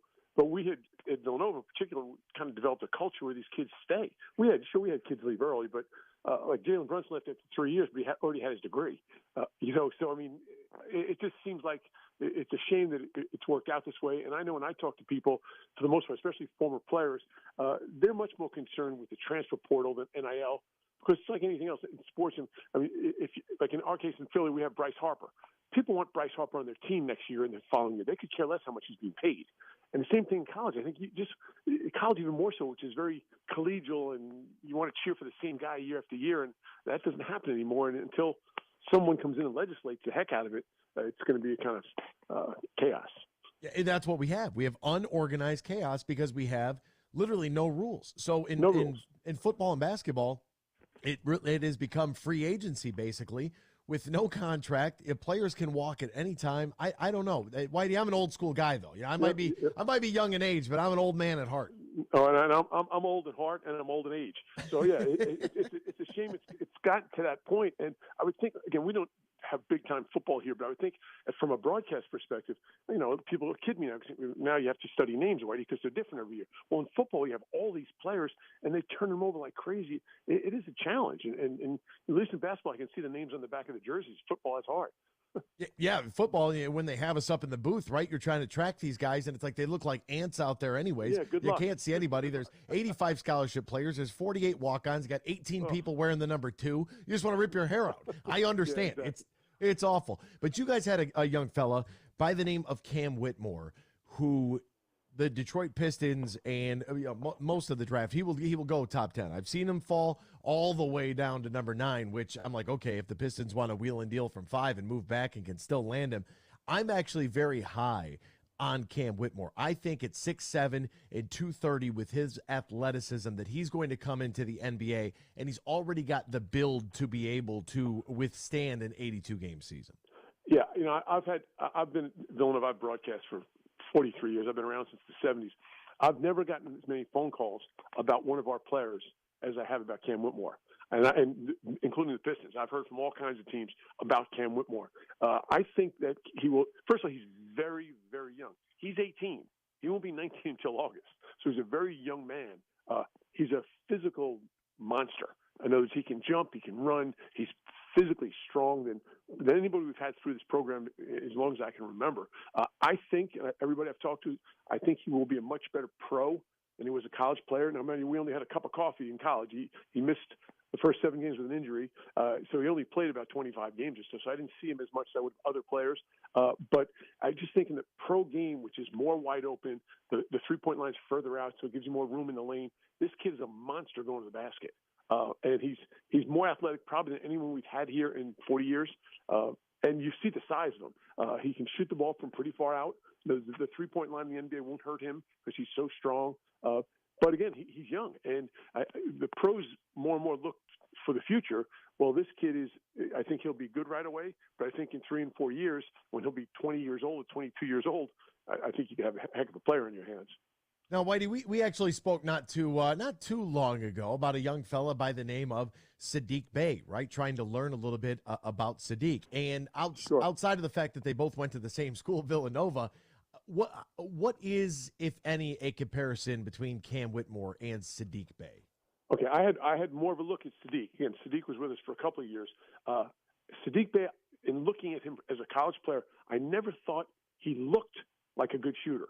He was, but he never looked like a. And I always told people the same thing about Josh Hart, who's become a pretty good shooter. They don't look as good pure shooting as Whitmore does, right? You're in a results business in the NBA. It's a results-oriented business. He will make shots, and I think Sadiq Bey was not as athletic as Whitmore going to the basket. Probably a little more of a cerebral player, a little more mature player, because again, he was here a couple of years and always had a much more of a sense of business than I think Cam does. And again, Cam just wasn't around. He just wasn't around as long. And then, for freshmen, at least at our level, you miss the first 7 games of the season, first month of practice. That really sets you back. And I think it took him a while. And then Villanova played without our best player, Cam. Justin Moore didn't start playing until February 1st. So his role changed so much as the year went on. It almost wasn't fair to the kid. But like I said, as a raw talent and a raw physical specimen, he's far surpassed where Sadiq was at the same time. And Sadiq's become a really good pro. I'm sorry the Pistons got rid of him. Yeah, it was kind of shocking to everybody because we thought that, okay, especially with that first class with Troy Weaver, that we kind of know what Killian Hayes is. We kind of know what Isaiah Stewart is, and it was like, okay, Sadiq, and then all of a sudden it's like, hey, those roles are changing, and who's on the block and who's there. We're trying to keep track of all this. Like, man, that first draft. But then we go back to Cam Whitmore here with a 40-inch vertical. From an athlete standpoint, being as young as he is and that ability to elevate, I mean, you watch his dunk highlights and it's like, holy mackerel, you could have a field day with this guy. Yeah, and my broadcast partner, who's fanatical, he came up with the term. It's a Cam slam because when he went to the basket, people would be hanging on him and he could still dunk. And again, he's 18. He's still so young. He's only going to get more strong. He's only going to get stronger, I assume, if that's possible, as he moves forward here. He's. And I, so often you try to project kids from college going to the pros, and usually the one thing you say is, well, in the pros, everyone's really big and strong. Well, no, that's not true, but he will fit right in right away. No one's going to push this kid around other than the fact he's young, but physically, no one's going to push him around. There are times in the college game where you will look at a young man and you'll say, that is an NBA player, right? So Jaden Ivey for Purdue is a guy we got to see for a couple of years, going up against Michigan. And you could tell it's like, man, if they could just open up this offense and let this young fella loose, like he looked like a professional basketball player. And every once in a while, college kids will stand out, and it's like, yeah, that guy's going to the league. And you just kind of know that. Other guys you might be unsure of. Did you ever have that moment with Cam Whitmore where you saw him, and was there a defining moment where you're like, yep, this guy is gone after this year because he is just – we had always heard that. And we always heard that from the very beginning. Well, then he didn't play the first 7 games. Well, I remember the first game he finally played, and the first move he made to the basket, it was 18,000 in the Wells Fargo Center, and you could just hear this shudder like, nope, he's not coming back. It might have been the first play he made as a Villanova player, and you said, no, he ain't come back. And then you kind of live with it. And we had heard that all along. When he came in, he was a one-year kid. And I've seen too many players come in with big reputations, and alums call me and say, what about this kid? I said, I'll when he gets here and I watch him play, then I'll tell you how good I think he's going to be, because reputations are just that. They're not real action. And I've seen too many kids come in. The kid Mikal Bridges. Mikal Bridges was not a top 100 player out of high school and ended up becoming a high pick and a great player in the pros who makes millions and millions of dollars. So you judge him for myself. But if you play in a Villanova uniform, you can say, oh boy, that's it. See you after March 15th. So. I love that. I love that there's, in every once in a while, there'll be that one defining moment that will stand out to people. And they just, and the fact that it was the first game you got to see him, I think that's fantastic. First play, he came from the left wing and went to the basket. And people just kind of peeled off him. And then my thought was, okay, we're going to see this kid one time this season get 35 and 15. And that never happened. And whether it was because of the way Villanova played, I'm not sure what the reason for that was. But I just thought he'd have a stupid breakout game. And he never really did. He did some things in games where your jaw dropped, but he never had the numbers like I thought he would in 1 or 2 or 3 particular games. And again, our team was in flux pretty much all year, not having Justin Moore. So it's a little bit, he's trying to find his spot. And for Cam Whitmore, accolades here, Big East All-Freshman, the 2022-23 Big East, Rookie of the Year. So, I mean, he put up some numbers. He shot 48% from the field, 34% from three, 70% from the free throw line, averaged 12.5, almost 5.5 rebounds in right there. And we all know in the college game, with the expanded shot clock and the way that offenses are structured, the shorter game, like there are less possessions, for each one of these guys. So sometimes those numbers, I don't know how you feel about this. I tried to equate this and put it down mathematically, and I asked the college coach about this one time, and he kind of looked at me like I had 5 eyes, and I was like, well, if you follow what I'm saying, but a point in the college game, I feel, is almost worth 1.5 points at the NBA level, just because of the pace at the NBA game and the number of possessions. So if you see 12.5, with an NBA structure, that could look almost kind of like 18.5 to 20. Yeah, and the NBA game is more wide open. I mean, rarely the NBA scores don't get to 100. Rarely do college scores get to 100. So just right at the top, that bears out your point. This kid can shoot the three-pointers from the NBA level. It's not like he's a 15-foot-in shooter. He can shoot from outside. And I just think the game's just so much more wide open. It lends itself towards the way this particular kid plays. Because he's strong, he can get to the basket, and he won't have two people hanging on him, maybe just one. Now, Whitey, I'm going to have to lean on your experience here because I'm having some difficulty. They have the Thompson twins, Amen and Oster Thompson, that are going to be top 10 lottery picks as well. A lot of people have slotted them for the Pistons, and it's kind of like, okay, well, I haven't watched the G League, the overtime elite. Stan Van Gundy used to always say the only difference between 14 or the number 14 or 15 guy on your roster and a G leaguer is opportunity. But for me, I feel like we have a better gauge when somebody goes the college route. And maybe that's because I'm a proponent of college sports, but I like that. I like the fact that they have to go to school, that they have a set determined schedule, that they're going through that process of maturation, even if it is only for one season. At least they had those, 8 months or so with college coaches with that kind of schedule, not only for practice and games, but also the class schedule as well. Some of that social interaction that takes place on campus. I like all of those things. I feel like I trust the college player more than a G leaguer. Well, yeah, and I also think that naturally individuals grow the most from 18 to 22. So do you want your 18 to 22-year-old in an atmosphere and an environment with other 18 to 22-year-olds, or do you want them sitting in a hotel room waiting for the next game to be played, or those kind of things? And I think for sure that being in college is better if you're playing from a basketball perspective. If you're playing in a good league against good competition, if you're playing in one of the Power 6 conferences where you're playing good people night after night, I'm going back to the athletic side of it. Then it's good. If you see a guy average 17 points a game when he's playing for Albany, no, maybe not so much. But at Villanova level or Michigan level, or Michigan State level, they're playing against good competition night after night. So from the basketball perspective, you can use it. But from the social perspective, yeah, they have more responsibility. I think they're not just sitting around. These kids are in the gym or in the classroom most of the time, or getting along with people their age and growing that way, away from home in many cases the first time, and having to interact. And yeah, I think you grow up better, more naturally with people your age, and as opposed to being in a pro environment. If Again, Cam, that's one man's opinion. No, I'm right there with you. Like, so that there's two opinions right there. I think Dan and Ryan are probably nodding their head in the studio going, yeah, no, we agree too. So 4-0, that's majority. We win, and you should go to college. That's what we're trying to tell you. Even if it's only for 1 year, at least get your credit started, go back and graduate later. Whitey, the most important. Who doesn't want to go to college? Think how much fun college is. Just the term college. Who wants to go to college? The best 4 years of my life. I should have went back and been a super senior. I should have been a lawyer and a doctor and then done radio afterwards, because nothing will ever top the college experience. It was fantastic. The most important question I have for you, Whitey, if Cam is drafted by the Detroit Pistons, will you get a Cam Whitmore Pistons jersey and hang it in your office? As long as he agrees to sign it for me, and I'll sell it on my auction that I have. No, again, we're proud at Villanova, and I think I can speak for them because I've been there longer than anyone else, of these guys who've gone to the NBA. And I think that the guys who have gone over these last 10 years really help people like Cam and help NBA people look at Villanova players because they play a little different. Now, granted, Jay Wright wasn't here this year, but he's around. He's omnipresent. And our kids have done real well. I mean, with Brunson and Hart and Sadiq Bey, who you guys had there in Bridges, these kids have really done well in the next level. And I think there's no reason to believe that Cam won't as well. Again, he's young. He's really young, younger than those guys were when they went to the league. But I just think in time he's going to be a good pro, and he could help the Pistons right away.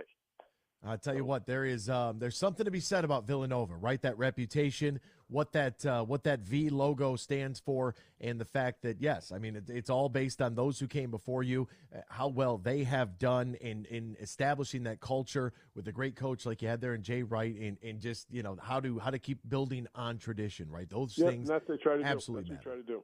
Yep, no doubt about it. His name is Whitey Rigsby. You can find him on Twitter at Rigsby14. Whitey, my friend, thank you so much for your time this morning, partner. That'll get the Pistons fans going a little bit. Maybe we'll all be on the Cam Whitmore bandwagon, or at least I can get some more people to jump on my train with me. There you go. Good luck. Have a great day, you guys. Thanks for talking. Thanks very much, partner. We appreciate you. There he goes, Whitey Rigsby, man. It's I mean, are you sold yet? Did that work for you? Worked for me. Yeah, I do like an athletic big man, but how many do we need? Well, he's small forward. We need a wing. Yeah. 6'7's a wing. I mean. Yeah, I get you're right. We got to have that guy. We've got 4 backcourt players, especially if they could re-up with my guy, Hammy. They get Hamidou and Killian, Jaden and Cade. There's 4 there. You've got your 4 bigs. You got to find some threes. And it can't just be, bogey shooting them. Golf season's here. Matt Golden and his team are ready to welcome you to one of the best golfing experiences in the great state of Michigan. Maybe we could take Cam Whitmore up to Tullymore Golf Resort in Canadian Lakes, offering not 1, but 2 championship courses, Tullymore and St. Ives. It's located about an hour north of Grand Rapids, 30 minutes west of Mount Pleasant. It's up north golf without the drive, and it has the lodging to be able to cater to you, your partner, your foursome, or up to 400 of your closest friends and family. Visit TullymoreGolf.com, TullymoreGolf.com, or call 1-800-972-4837, 1-800-972-4837. Book your stay and play at Tullymore today. So I think it's I don't know. I like the juice there from Whitey. I know it's early, but he's bringing the noise, and that's what I want to see. I want to hear from somebody that is excited about their young man. And I think that although you might have only played 25 college games, I think that the structure and the schedule matters. And I'll forever be a proponent, even if NIL and the transfer portal makes me clench my teeth and cringe a little bit. It does make me more confident in a guy who has gone through that experience versus someone who has gone the overtime elite route through the G League. I just don't know. Our friends in Grand Rapids, they probably go to G League games. They're going with the Grand Rapids Gold there, and I hope that they're going to the games. I hope that they're supporting the team. I hope that they're enjoying the hell out of it at Van Andel. I hope it's a great experience. But I'd be fine if I had the Deltaplex. Is it Deltaplex? The Deltaplex. That's where the Van Andel is where the Griffins play. Oh, there you go. All right, over at the Deltaplex then. And I hope that they're enjoying it and supporting their team. I'd see videos from the crews. It's like, dude, I just don't have enough time, especially during the basketball season, to be able to make it to a game. I didn't even make it to a Pistons game this year. You've never been to the Deltaplex? I've never been to the Deltaplex. Like nope. Like the OG barn style arena. I love arena. I love barn arenas. We'll be back with more. Hour 3 is next. X's and Bros, Michigan Sports Network. In the den. Hey, sports fans, here's a hanging curveball that you can knock out of the ballpark. This is Matt Shepard, the voice of Detroit baseball, inviting you to step up to the plate at Eagle Casino and Sports, the mobile sports book where you can bet on all your favorites all year round, including, of course, our national pastime. So download the app and start winning today. Eagle Casino and Sports, made in Michigan, made for Michigan. Must be 21 years or older and in Michigan to play. We all know the greatest shortstop in Tigers history is Hall of Famer Alan Trammell, the franchise record holder in so many different categories. But in 1970, on this date, a different Tigers shortstop set the team and the American League record.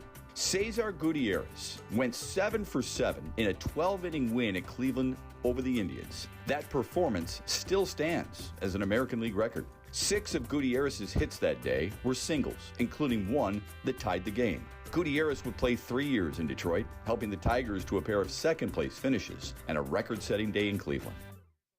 The Freddie the Pizza Man Foundation is dedicated to providing support to families and Michigan schools touched by autism. We invite you to join us in supporting these families and schools by making a donation at freddythepizzaman.com. With your donation, you can help provide essential resources that can make a real impact. Visit freddythepizzaman.com to make a donation and to learn more about the foundation's mission. That's FREDI thepizzaman.com. Together, we can make a difference. They say consistency is the key to success. They weren't wrong. So how about grabbing a beer that's consistently smooth, consistently refreshing, and consistently light? You might just find that the road to success can be pretty enjoyable. Michelob Ultra, the perfect balance of taste and refreshment, and only 2.6 carbs and 95 calories. It's only worth it if you enjoy it. Enjoy responsibly. Anheuser-Busch Michelob Ultra Light Beer, St. Louis, Missouri. Hey, this is Matt Shepard from the Michigan Sports Network. I love summers in Michigan because it means golf season. Now, two things always when I go golfing. I make sure I got my sticks, and I've got plenty of cold, fresh Labatt Blue Light. Whether I've just squeezed in 18 holes or I just want to relax on the patio after a long day, everywhere I go, and I'm serious when I tell you this, I tell people about the smooth, genuine taste of Labatt Blue Light. It's just a great beer. Michigan Sports Network is giving you a chance to win a foursome to Michigan's best courses. Just listen weekdays to The Huge Show and X's and Bros, or just text GOLF to 21,000 to enter. That's GOLF to 21,000. The trip includes 2 overnight stays and 2 rounds of golf, all brought to you by my friends at Labatt Blue Light. So grab a Labatt Blue Light the next time you head out onto the course and enjoy the blue skies, because blue is for Michigan summers and great times. Always enjoy responsibly. Copyright 2023 Labatt USA, Buffalo, New York. All rights reserved. Labatt is a registered U.S. trademark of Labatt Brewing Company, Ltd.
It's time for Michigan Sports Talk Morning Show, broadcasting live all across the state of Michigan and Northwest Ohio. This is X's and Bros.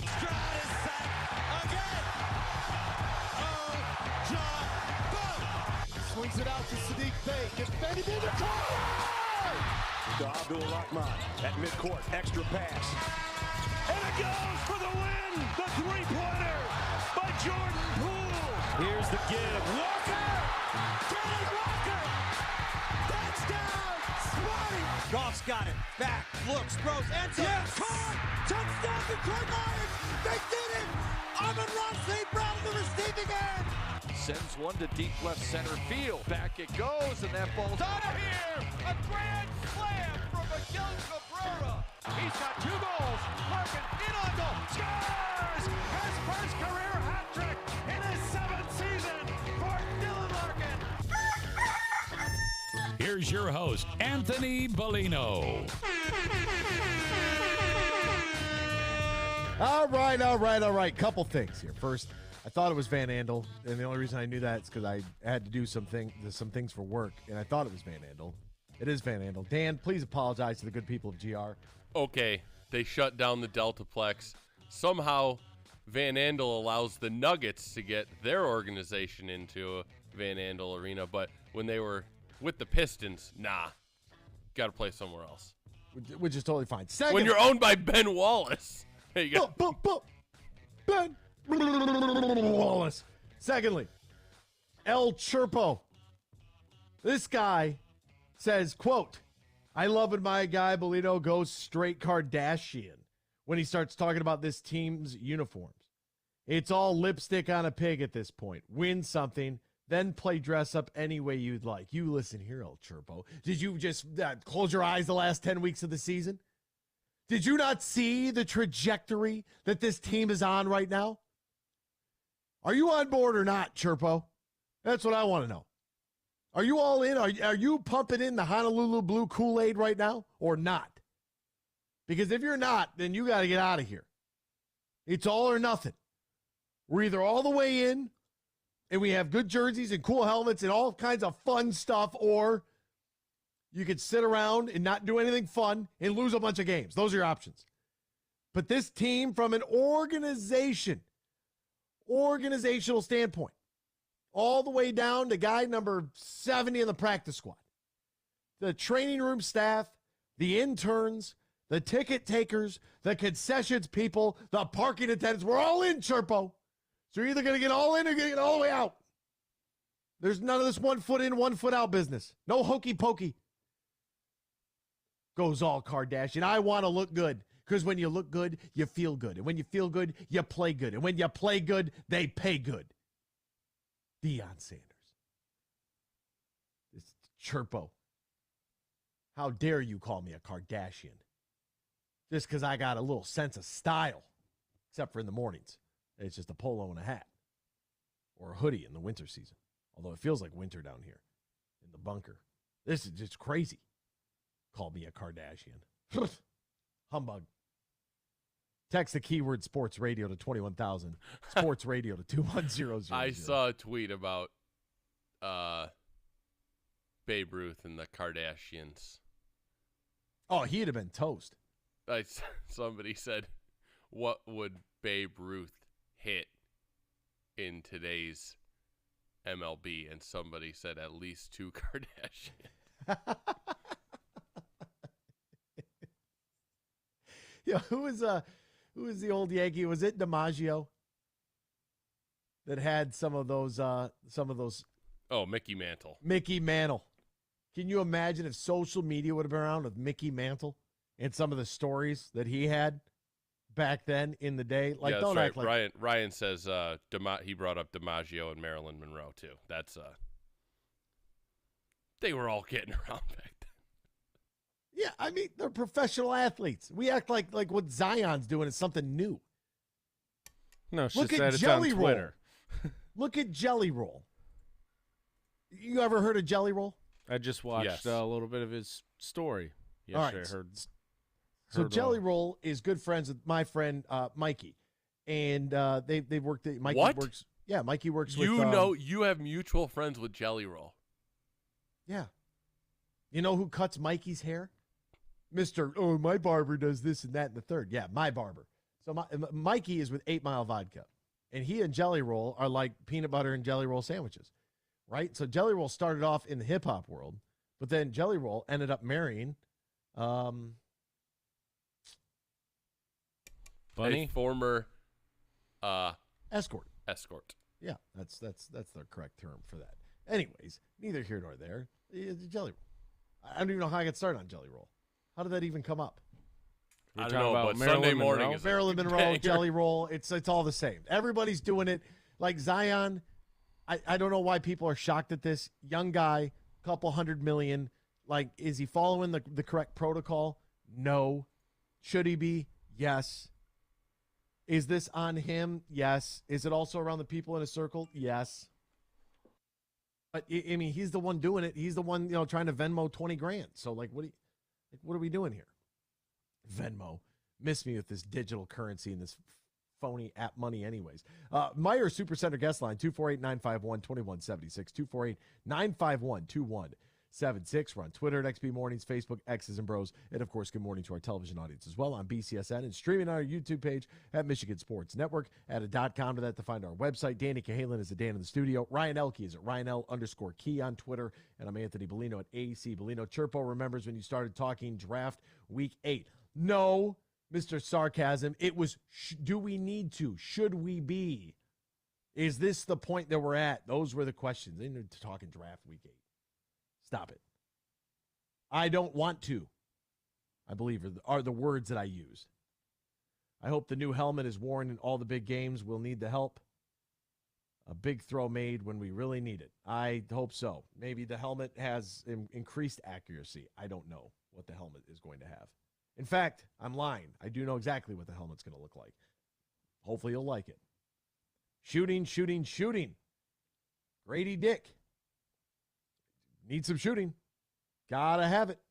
And look, if Cam Whitmore in this, I don't think these mock drafts, mock drafts in football are hard. Mock drafts in basketball, who knows, right? All we know is Wemby won and everything else is up for grabs. But if the Pistons somehow were able to move back and snag Whitmore and Grady Dick in the fantasy world that I'm living in, then go right ahead. I'm all for it. I just think that, if you heard Whitey Rigsby, I think that there is some legitimate, I think he's going to be a legitimate pro. But I trust the college game more than I do the G League. So that's why I'm going with Cam Whitmore over the Thompson twins. I am. It's just that's me personally. I've seen a lot of this guy's growing on me, that guy's growing on me. Like, man, just NBA draft, get here. Let's sit in Thursday night. We'll get some trades so the guys can get pictures in the wrong hats because the NBA is ridiculous. We'll go from there. We'll try to make it work. Would Damian Lillard pair well with Zion Williamson? Dude, nobody pairs well with a guy that only plays 30 games a season. It doesn't matter. The guy, you got to get on the court. Availability is an ability. For real. What are we doing? So I love the tweets from our friends over at GR, though. Misspoke, not a big deal. Shout out to Van Andel Arena. You got to get in there. Go get that gold, all that good stuff. And El Chirpo, I was fine with what you said. I get it until you drop the Kardashian line. And then that was enough to put me over the edge. That was enough for your entire paragraph there to just get thrown out in the window because under no circumstance am I going to be associated with those people. They are like the plague for professional athletes. Now, Troy Weaver did speak to the media. We could get into we'll get into a little bit of that as well. Jason Langwell will join us. Rocket Mortgage Classic is coming up, so we'll get some word from the grounds there, what to expect at the RMC this year, coming up at 8:35 this morning. So excited about that. We'll step aside. We shall return. Troy Weaver speaks next here on X's and Bros on the Michigan Sports Network. Hey, Meyer. Take me out to the ball game. Take me out with the crowd. Let's root for the home team. This week, shop Meyer for 30% off Tigers apparel. Exclusions apply. Meyer, your proud hometown partner of the Detroit Tigers. Now that's a winning team. It's 1, 2, 3 strikes, you're out at the old ball game. Disturbed, the Take Back Your Life Tour. Labor Day Monday, September 4th at Soaring Eagle. And same show, same night, Stained. Tickets start at $34 and on sale now at the Soaring Eagle box office or etix.com. Party hard, rock harder. It's been a while. Disturbed and Stained. Labor Day Monday, part of the Soaring Eagle Summer Outdoor Concert Series. Hey, this is Matt Shepard from the Michigan Sports Network. I love summers in Michigan because it means golf season. Now, two things always when I go golfing. I make sure I got my sticks, and I've got plenty of cold, fresh Labatt Blue Light. Whether I've just squeezed in 18 holes or I just want to relax on the patio after a long day, everywhere I go, and I'm serious when I tell you this, I tell people about the smooth, genuine taste of Labatt Blue Light. It's just a great beer. Michigan Sports Network is giving you a chance to win a foursome to Michigan's best courses. Just listen weekdays to The Huge Show and X's and Bros, or just text GOLF to 21,000 to enter. That's GOLF to 21,000. The trip includes 2 overnight stays and 2 rounds of golf, all brought to you by my friends at Labatt Blue Light. So grab a Labatt Blue Light the next time you head out onto the course and enjoy the blue skies, because blue is for Michigan summers and great times. Always enjoy responsibly. Copyright 2023 Labatt USA, Buffalo, New York. All rights reserved. Labatt is a registered U.S. trademark of Labatt Brewing Company, Ltd.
You're listening to X's and Bros on the Michigan Sports Network.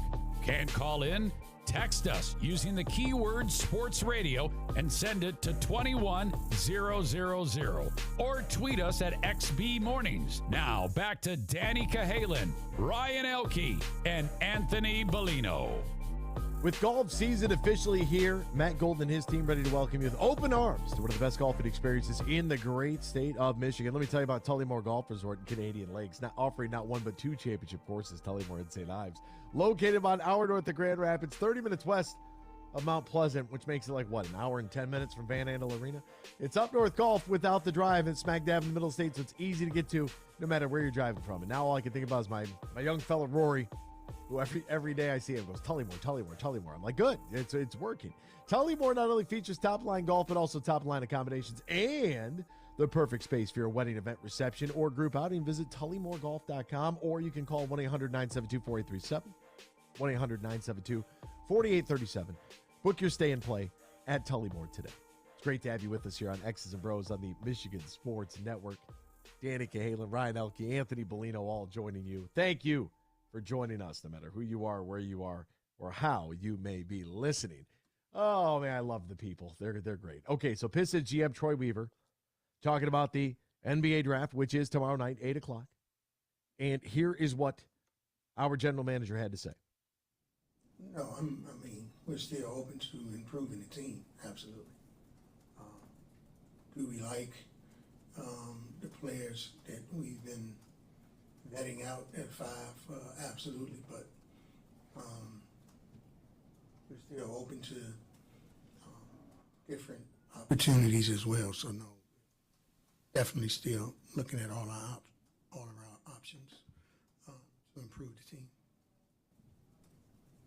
Do you go into draft night, obviously all options on the table, but do you go in kind of expecting that there's going to be a lot of movement and that you will be involved in that movement because you haven't been reluctant to be involved in it before?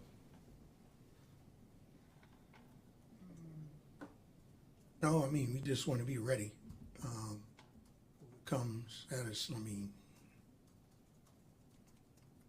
walking through the park at night, you got to be ready for whatever's going to come, you know. And draft night is that way. Like, you got to be prepared. You know, different scenarios, trade scenarios, different players, you know, dropping, players rising.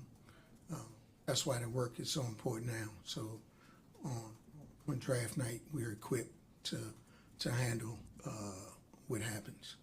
And the teams that are equipped usually can take advantage of draft night and feel good about things that happen at night. That's quite the interesting comparison there. Got to be, it's like walking at night through the park. You got to be ready for anything, according to General Manager Weaver. Sad it's got to be like that, isn't it? From a non-basketball Again, did he, did he say anything? No, he didn't say a word. What did we say about the last presser? He didn't say anything. Did you say anything? No. Gave us one good analogy. Be ready for anything. So walking through the park at night, got to be ready for anything. Troy, basketball. Have you watched it? Now, Daniel. I'm just give us anything about the game of basketball. There are some players in this draft with particular skill sets that we could use. There's some high-end athletes, and we want to do X, Y, and Z. There's some good shooting available, which is an area that we struggled in. That, you know, in Monty Williams' offense, ... Anything. Hoop related. I understand your frustration. I do, because that's kind of what I want to hear. It was like in the Monty Williams press conference. Yes, I like Monty Williams, the man. I think he's a wonderful person. I think Dwayne Casey's a great person, too. I think they're both good people. I think they're both good men. And at the end of the day, that's got to count for something. But unfortunately, they couldn't win. And Dwayne Casey I don't think, signed up to be in this position when he signed on with the Pistons to have a roster where the average age is like 23 years old. That's not gonna do much for your overall coaching record. Monty Williams, on the other hand, knows going into this thing what they have, where they're at, and how he wants to play. And that split second, you got half a second to decide exactly what you're going to do with the ball. But you got to do something. You're either going to attack or you're going to pass. That's it. So are you getting the shot up? Are you putting the ball on the deck? Are you getting to the bucket? Or are you passing the rock? That's what we want to know. And then, please, for the love of God, somebody move without the ball. Somebody. I get, he also said that the draft can get dicey after number 1. Yes, it can. But what we, the people, want to know, because you're not going to unveil your strategy. Everything's on the table. We know that. We know that. It's draft night. Like, any GM, you sitting at home are going to pick up the phone and listen to what anybody has to offer. And for a majority of folks, everybody on this Pistons roster is up for grabs. For me, I've got some players that I am a little bit more protective of for the future of this team. But if you have something in mind, like I don't know, we still have yet to get the free agency. We got to get there too. What's the plan there? Have they had some tampering phone calls with anybody that we could discuss, right? Do they find a place for a player like Jeremy Grant without overpaying for a player like Jeremy Grant, because this free agent class doesn't offer me a lot? Do I want to get on board and absorb some bad contracts and trade Bojan Bogdanović to take on some money? Sending him to the Knicks for like an Evan Fournier. No, I read that and I said, no, I don't want to do that. I don't want to do that at all. We need more Slavs. That's what we need. Get them out there, get them the rock, and let them shoot it. But I don't want to take on just bad contracts to deal money. I don't like that. No, I want to be competitive. I want to win some games. And at least if we're being competitive and we got to lose a couple close games, because it's like, yeah, this draft, this free agency period, we got 10 wins better, but we still only won 27 games. That still stinks. 41-41 is 500. 41-41. That's all you got to get to be 500. Like, sniff it. Sniff it for me. One time. Just get close to it. Reach out and touch it. It's right there. But you come out here and last year's a throwaway year. Last year's a throwaway year. Like, have you ever seen somebody with a broken leg that doesn't wear a cast? Have you ever broken any part of your body? I broke my pinky finger. They had a cast up to my elbow because it was broken. Where are the casts at for our players with broken legs all of a sudden? Where are they? I don't know. It does bother me that Riley Green is sitting out with a literally fractured leg. He's standing in cleats. Show me the x-rays. For 9 innings a game. Standing. I am a medical professional. Show me the x-rays. Oh, you got to be competitive. And I don't expect Troy Weaver to tell us anything about the draft and his strategy, but maybe you could talk about some of the players and what they may have to offer. And maybe you don't go into detail what about does the strategy matter? Nobody. The only guy that's going to be super impactful this year is the first overall pick. That's not true. Did you not listen to Whitey? He could have it. Cam Whitmore could have an impact day one. Okay, yeah. I'm not sure. San Antonio's still going to suck. He could have an impact. The Pistons are not – they're not going to be good this year unless they, sign a free agent that's making about $30 million a year and make a trade. The Pistons aren't – so you could talk about guys that you like, Troy, because most likely they're not going to be there anyway. Oh, we'll step aside. We'll be back with more X's and Bros. Jason Langwell joins us next here on X's and Bros on the Michigan Sports Network.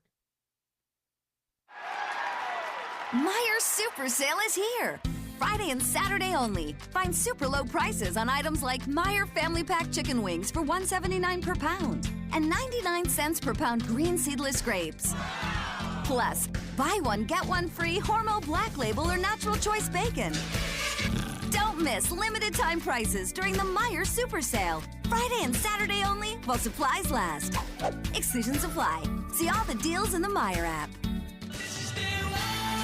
Imagine this, winning big at Soaring Eagle. Roll on Fridays to win a share of over $8,000 in premium play. Each week in June from 7 to 11 p.m., 3 lucky players every hour roll the dice for prizes. The rolling champion each night wins $1,000 premium play.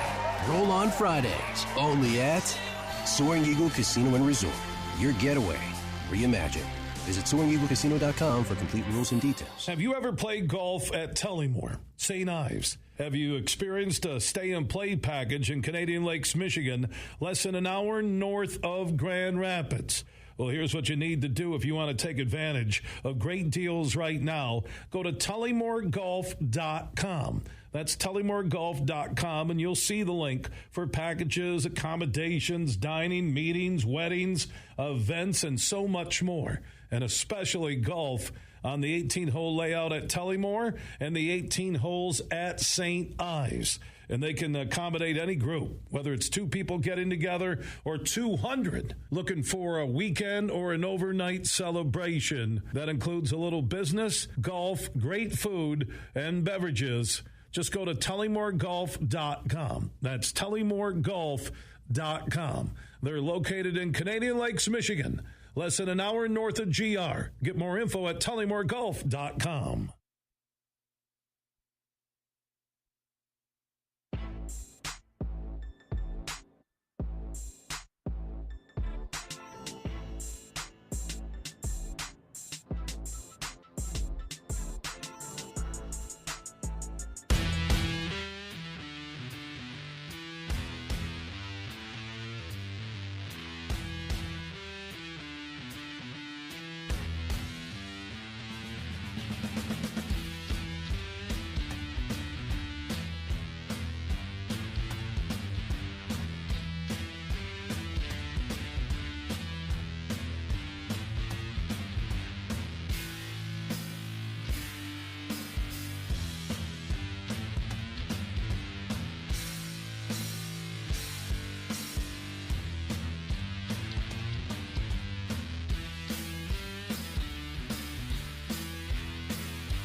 From Traverse City to the Glass City, GR to the Motor City, you're listening to X's and Bros on the Michigan Sports Network.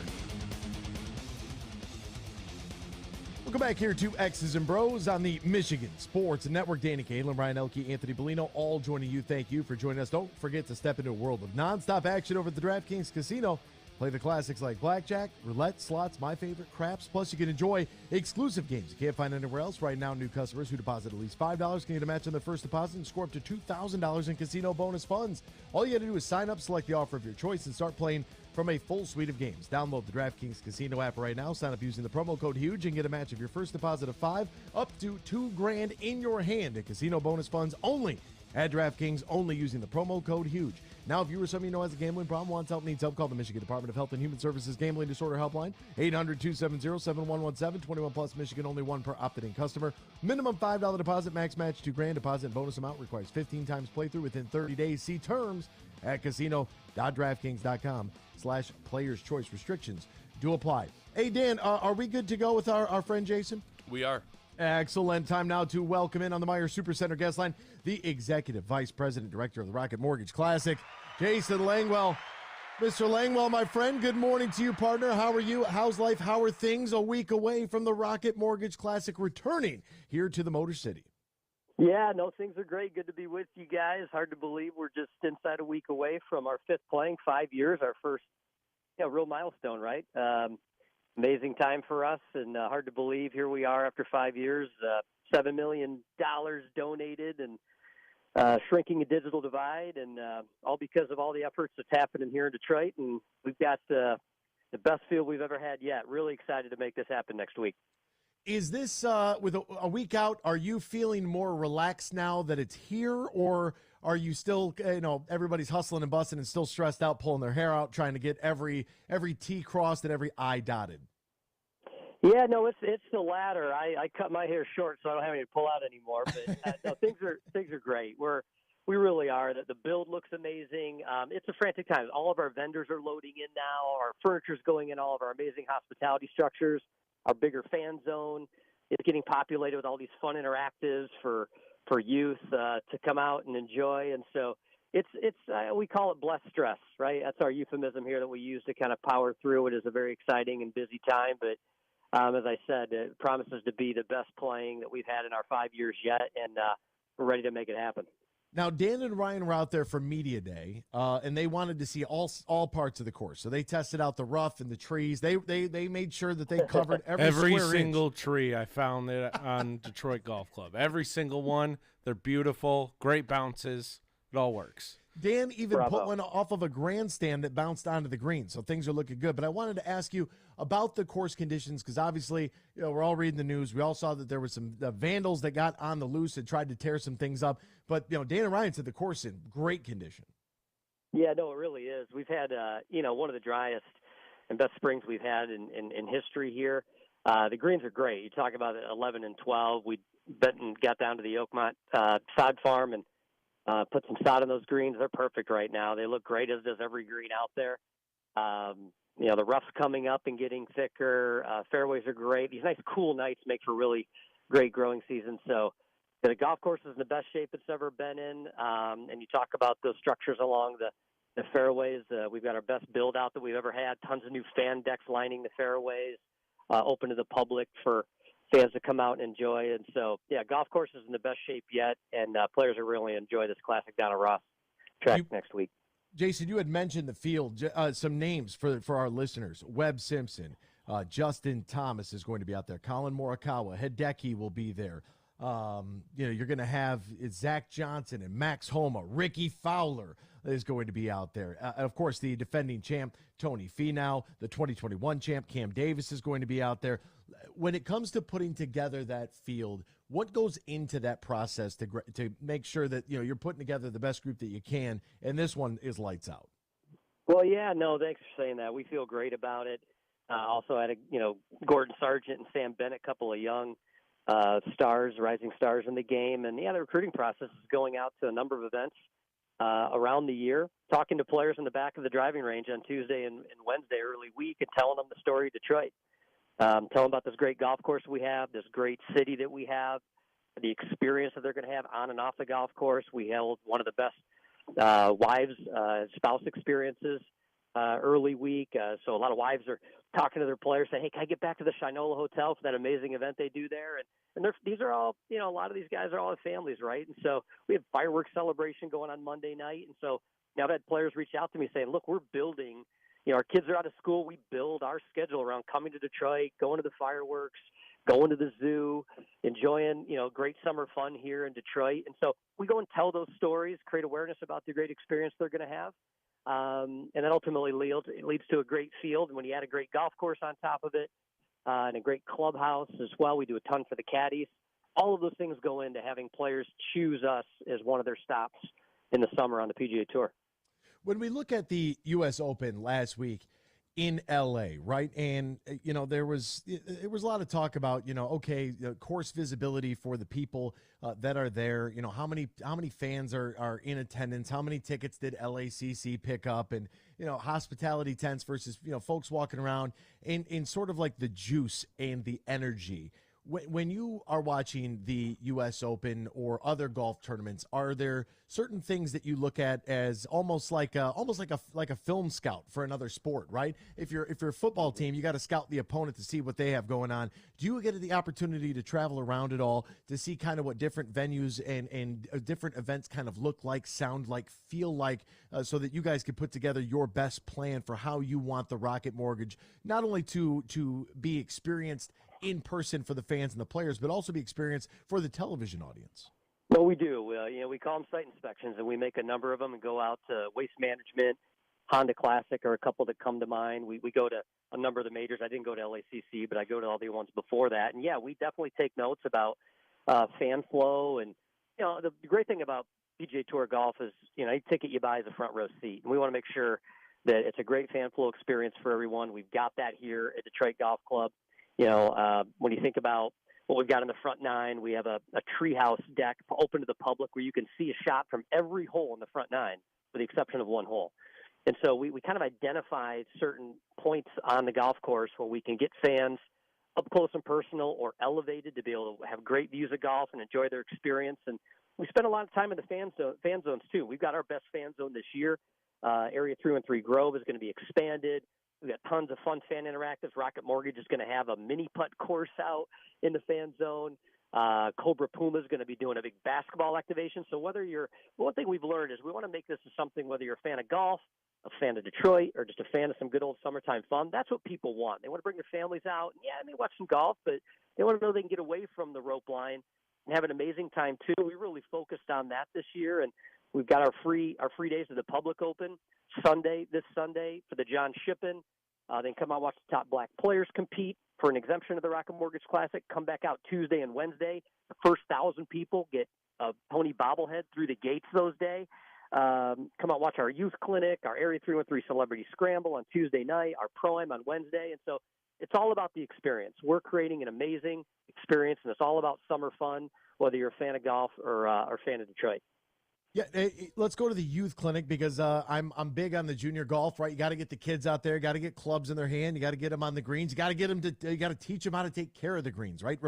Fix your ball mark and then go fix all the other ones you see on the green. One, because it's really good labor. They'll go out there and they'll fix them with the best of them, right? Because it's an activity for them. But two, it teaches them the game, and that's important. Kids that can fall in love with the game of golf early become lifelong golfers and lifelong fans of golf. So what does that youth clinic have here at the Rocket Mortgage? Well, it's really going to be great. The First Tee of Greater Detroit is sponsoring the youth clinic. We appreciate Todd Krieger and his team for stepping up. It's going to be from 2 to 3 on Tuesday. Fans can go and park at University of Detroit Mercy for free, take a bus to the front gate, walk right in for free, and enjoy our First Tee of Greater Detroit Youth Clinic. Morgan Hoffman, if you're familiar with his story, an incredible inspirational story from a player who's going to be there as our featured talent.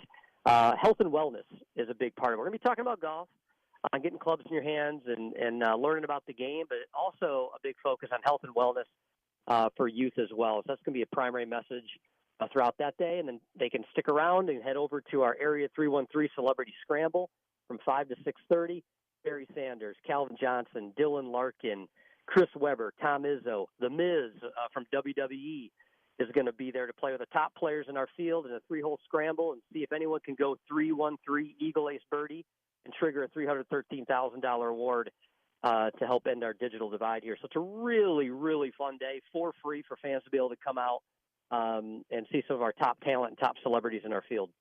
Now, the Rocket Mortgage Classic, Jason, is obviously, you mentioned the 313 right there, and giving back to the community. It's one of the great things about the PGA Tour and their stops across the country. Let's talk about that connectivity and the digital divide that existed in Detroit before this, and where we're at right now going into year number 5 of the RMC. And it's something that all involved, the tour players as well, but everybody involved that got this tournament, got professional golf back to the state of Michigan, what it has accomplished off the course in greater Detroit. Yeah, no, we're really excited about our efforts in the digital divide here. As you mentioned, it's a collaborative partnership where we're trying to get Detroiters connected with access to high-speed internet, digital devices, digital training. That's the focus. When we started this effort, we were 40% digitally included as a city, lowest of all the major markets in the country. We sit here today at over 70% digitally included. Great progress. We've raised over almost $4 million towards that effort. We recently opened a new human IT retail store where youth can go and Detroiters can go and purchase technology, learn how to use that technology. Others can go and turn in technology and have it refurbished, all with the goal of a fully digitally included Detroit that we're on our way towards.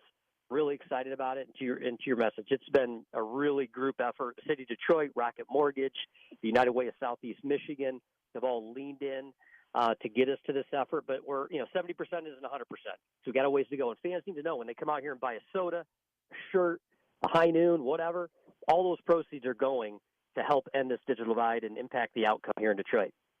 That's fantastic. His name is Jason Langwell, the director there at the Rocket Mortgage Classic. Find him on Twitter at Jason Langwell. Jason, my friend, thank you so much for your time today, partner. We greatly appreciate it. We'll see you next week there at the Rocket Mortgage Classic. Very much looking forward to it. And for all of our listeners, hop on rocketmortgageclassic.com for tickets and more information. That's rocketmortgageclassic.com. Thank you so much for your time, Jason. Thanks, guys. Have a good one. That's Jason Langwell. Tickets for this year's RMC. Oh man, they're right there. Daily grounds as low as $70. Parking's cheap. The Lending Tree Lounge, $110. Be right there up in the. Catch me at the Lending Tree on Friday. Ooh, that's where you're gonna be. Yep. Are you doing a meet and greet? No, but I will. Sure. I don't set up a table for you. Yeah. Well, I just got that day off by a stroke of luck. So, I mean, I was already planning on going, but I was going to have to work that evening. But now I don't have to, so. Oh, man. I'll be having responsibility free. That's a beautiful thing, isn't it? It is. That's a beautiful thing. It's nice when you know that you don't have to do anything afterwards. That's the real kicker there. The real kicker. As long as you don't have to do anything after, you can go actually enjoy yourself. It's one of the things about baseball is when you're working in it and it's summertime and your friends want to play golf or go on the boat or do whatever, and it's like a Saturday and it's like, well, I'd like to go on the boat, but where's the boat going to, and can I get to my vehicle no later than 3:30? Well, I'm not gonna make somebody turn their boat, set sail back to the mainland if we're out there sailing the high seas. Arr. But we can't do that just so that I can get in my car and go to work. So you miss out on a lot of things, and it's just one of those things. But if you're free and you don't have any responsibility, well, then, my friends, that's when you can really go out and enjoy things. And I'm happy that you have the opportunity to do that. By the way, still no sign of the submarine that went down to the Titanic. Well, they had a sign, not a. It was a sound. A sound. That's weather.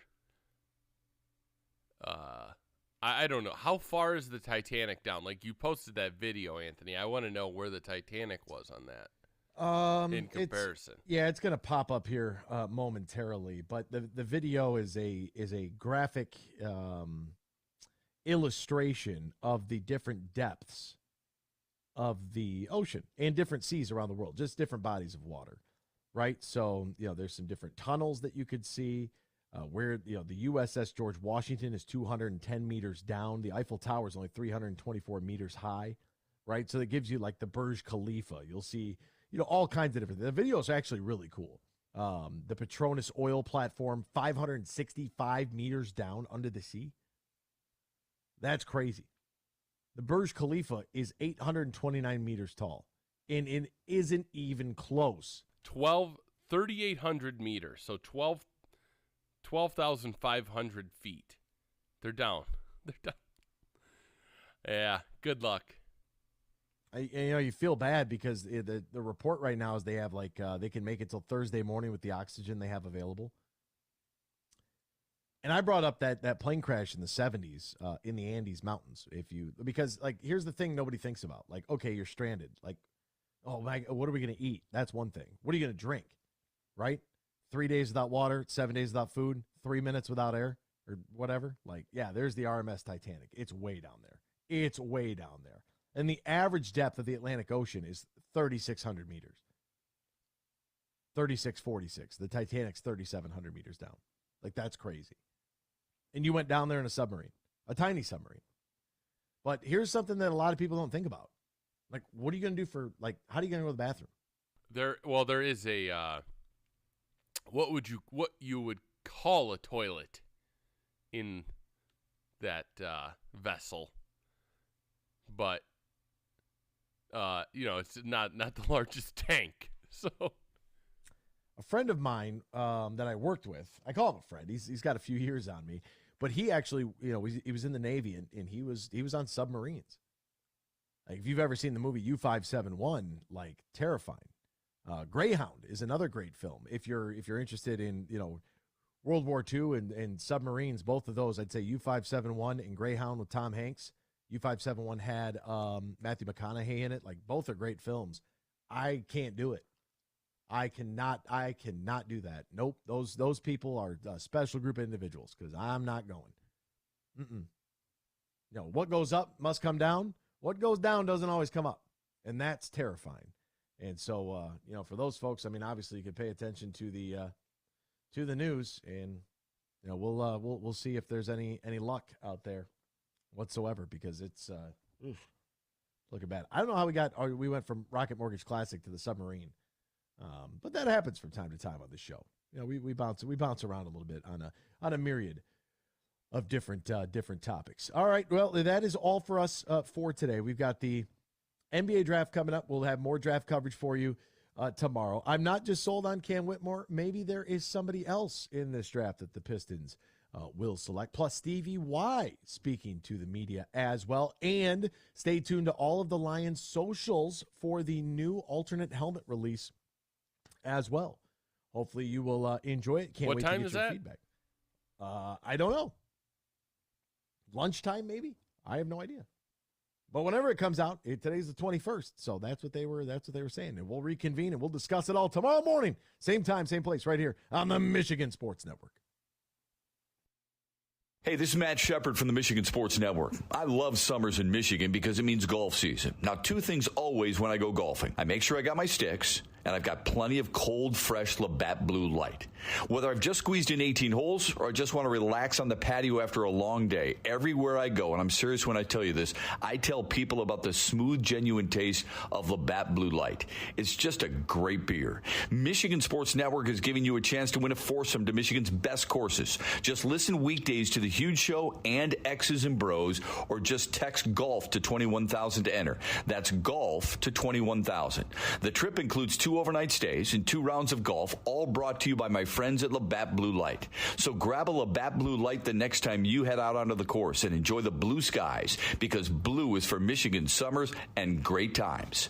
Always enjoy responsibly. Copyright 2023 Labatt USA, Buffalo, New York. All rights reserved. Labatt is a registered U.S. trademark of Labatt Brewing Company, Ltd. Meijer's Super Sale is here. Friday and Saturday only. Find super low prices on items like Meijer Family Pack Chicken Wings for $1.79 per pound and 99 cents per pound green seedless grapes. Plus, buy one, get one free Hormel Black Label or Natural Choice Bacon. Don't Don't miss limited time prices during the Meijer Super Sale. Friday and Saturday only while supplies last. Exclusions apply. See all the deals in the Meijer app. Imagine this, winning big at Soaring Eagle. Have a blast with Rolling Thunder Camper Giveaway. Saturdays in June, 2 players every hour win $1,500 premium play. On June 24th, the 11 p.m. winner rolls out in a new Coachman Catalina Legacy Edition. It's Rolling Thunder Camper Giveaway, only at Soaring Eagle Casino and Resort. Your getaway reimagined. Visit SoaringEagleCasino.com for complete rules and details. Have you ever played golf at Tullymore, St. Ives? Have you experienced a stay-and-play package in Canadian Lakes, Michigan, less than an hour north of Grand Rapids?